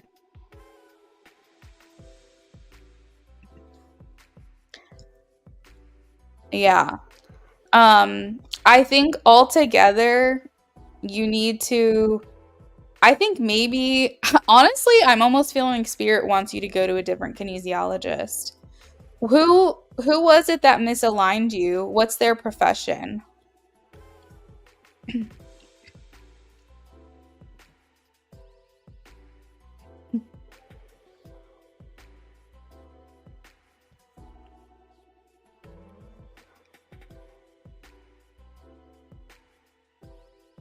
I don't want you to feel triggered. I think the problem is, Elisa, is that with a kinesiologist, you know this, but you have to trust them fully. You have to allow them. Okay, got you. Because with kinesiology, if you don't trust them fully and you don't open yourself up fully, they can't help like heal you. Does that make sense? They can't help like unblock those areas. So if this person is triggering you, then that means that your body is responding negatively to them and you're not going to trust them. So it could be why you're struggling with this kinesiologist, because you're not connecting with this person. And that's fine. Not everyone is supposed to connect with everyone, but you need to feel like open, because you're not going to get the most out of it. Do you know what I mean? You're not going to get the most out of your situation.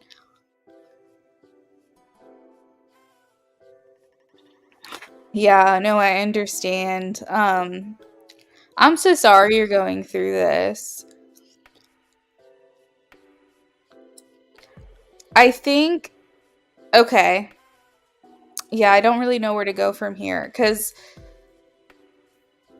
you might not receive the highest payout or like the highest benefit of going to this kinesiologist. I think that you're only going to get but so much of a benefit from this person because you said that he's triggering you. And as you know with kinesiology, is that this person can diagnose you. This person, this kinesiologist, can find where you are out of alignment. It can find where you have a block. It finds where you have stored energy blocked in your body. Like, this kinesiologist you're going to can diagnose you really well. The problem is that if he's also trying to heal you in the same sense and help you to release these things, whether it's emotionally or physically, if you don't trust him because you're triggered by him, you will not receive the benefit that you're looking for. Because with kinesiology, with massage therapy, with physical therapy, with chiropractic, with any kind of metaphysical or physical doctor that you go to, you have to feel trust in them. Otherwise, you're not going to be able to heal. Yes, so I did get a yes on that, Elisa, because you said, I wonder if he would fix enough so that I or the other energetic heal can do the rest. Yes, 100%. Absolutely getting a yes for that. I have the Knight of Wands. I think you won't be like max healing. I think that there's like a good amount that, let's just put it this way, Elisa, you'll walk out of the appointment feeling better. You'll walk out of the appointment feeling better for sure. My issue and the reason why I was bringing up seeing someone else is because I don't think this person can do it fully. And I think that's what's important. So as long as you have another plan, you will leave the appointment with your kinesiologist feeling better. It's just not, it's going to be like, 60, 70% or something. Like, you're still going to feel a little off, but you'll walk out feeling better than how you walked in. I don't think so. No, I really don't. And actually, you might cry. I don't know why I'm getting like you crying during this realignment. Whether it's with the kinesiologist or if it's with your energetic healer, I'm not sure. But I feel like a lot of like crying happening. So has this happened to you before?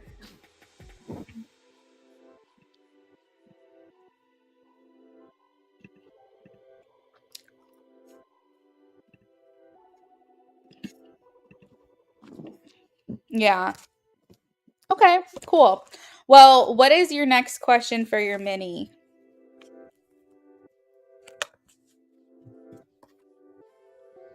Yeah, you said, yeah, definitely it's happened. I think it's going to happen again.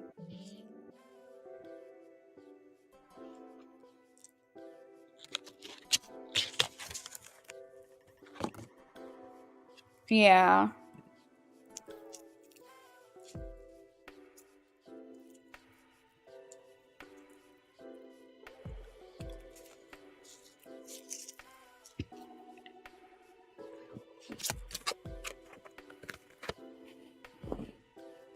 All right, you wrote to F yesterday morning. Feeling inspired, no reply yet. What is happening? Is there still a chance you will reconnect?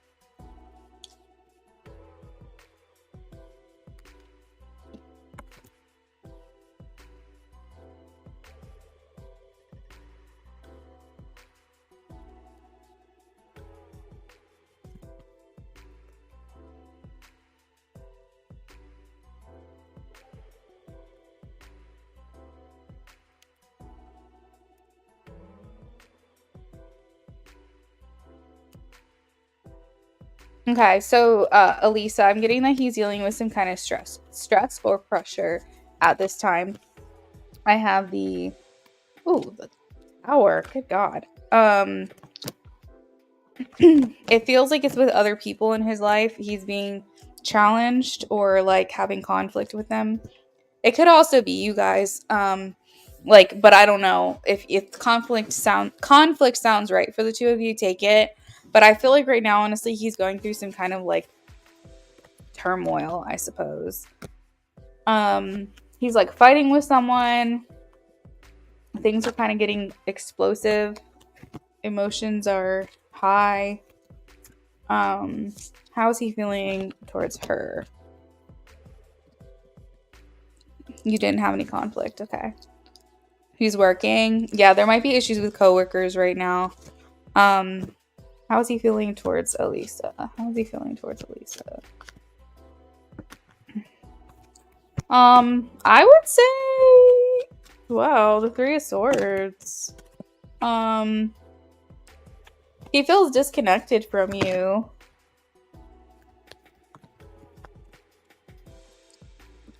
He feels like he's living on the outside of your life. How does he feel for her? Where are his emotions deep down? I think that there's still a chance, Elisa, yeah.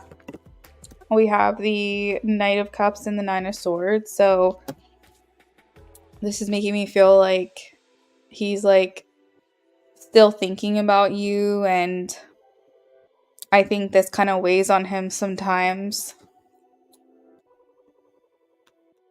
I don't think he feels like he's in the right spot to pick up where you left off right now. But I do feel like you made an impact on him. Yeah, it's like he's feeling like he has to fight for himself or like defend his corner with whoever this disagreement is. Like he's feeling stressed out. Maybe he's feeling unappreciated, but there's like a situation that has happened where I think he's like finally vocalized like what's going on with him and like how he's feeling. He also feels like he appreciates you. I think that right now he's like, I don't think I'm in the right place to like for her, but I think that he's also hopeful for the future for the two of you. There's a lot of things here called like about balancing. So maybe you would resonate with like you guys never being ready at the same time or something like that. But there is still a chance here for this connection. I am getting a yes.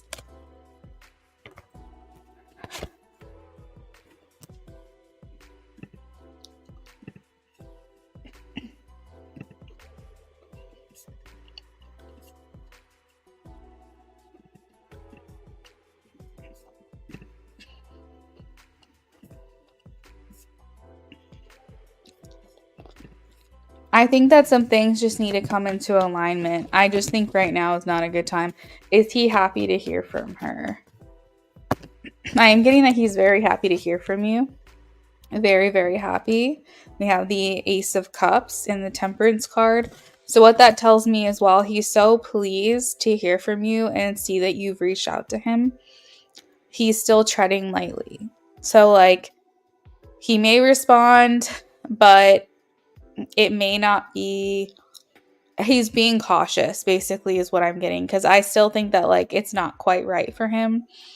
But you never know, because when he responds in this energy, he might just like tell you everything. He might be like, thank God you reached out to me because like life is so crazy right now and I'm dealing with so much, and he might just like emotionally unload on you. You never know, because this energy is like very heightened. But if I were to guess, I need this to be my last reading. I'm glad it is, because like I've been losing my voice all night. If this is his energy, and I think that it is, I think it's a less percent chance that he's just gonna open the floodgates and like tell you everything that's going on with him. I think more than likely, his excitement to see that you messaged him, or wrote to him, his excitement will be more silent. I think it's going to be behind the scenes and you're not going to really know. And I have the temperance card that says that he's really going to be mindful and like watch how he responds to you. So like you might not hear from him or you might only hear a little bit from him. That's like more what I'm picking up. But this bottom line, he's happy to see that you have reached out. I think he feels compelled to respond. And possibly the conversation is like, hey, what's up? How's it going? Like very much short. And then maybe at some point of communication, like he like opens up to you and tells you what's been going on with him. That's also here. That energy is here. So I think right now it's just like a wait and see kind of game. But he's like having a lot of conflict with like people in his inner circle. Thank you so much. I'm just like, I've been like just choking and coughing. I don't know what the heck is going on with me tonight. I see, because I have other suitors too, and I feel almost dirty in catching others' attention. Yeah, no, that makes sense. It weighs heavy on him. Like he does feel disconnected from you, and I think that he's just like thinking to himself, when's gonna be our time? Like when are we gonna, like, is it gonna happen? Is it too late? I just think for him, all he really knows is what he knows. And what he knows is it's not a good time for him right now. He knows that it's nice to hear from you. He knows that he really wants to tell you what's going on with him, but isn't quite sure how to go about things because he knows that it's easy to get close to you. And if he like tells you everything, then maybe things will start happening quicker than he's ready for. So then he's like, well, what feels natural is to open up to her, but that might lead to something more that I'm not ready for. So I think even though I want to be natural, I think I need to be more reserved, more disciplined. I think I need to hold back, be more tempered, do things in moderation, not really get ahead of myself. So he's going to try to like think through this whole process. Obviously, at the end of the day, oh, it resonates. Good. I'm glad to hear that. I feel like at the end of the day, you're going to do what you're going to do. So he might be really reserved in the beginning, and then eventually his natural self comes out and he can't really help that. So just know that, keeping in mind that even if he does like open up to you more, it doesn't necessarily mean he's ready to like go all in. So as long as you know that, I think you'll be able to handle it just fine, whatever happens.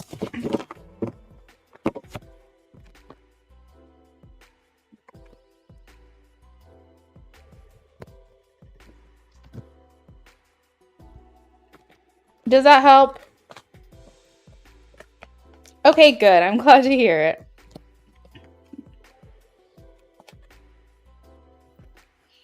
Yeah, but like you said, you've got healing to do, and so it almost seems like you guys are working at the same pace, which is a good thing, actually.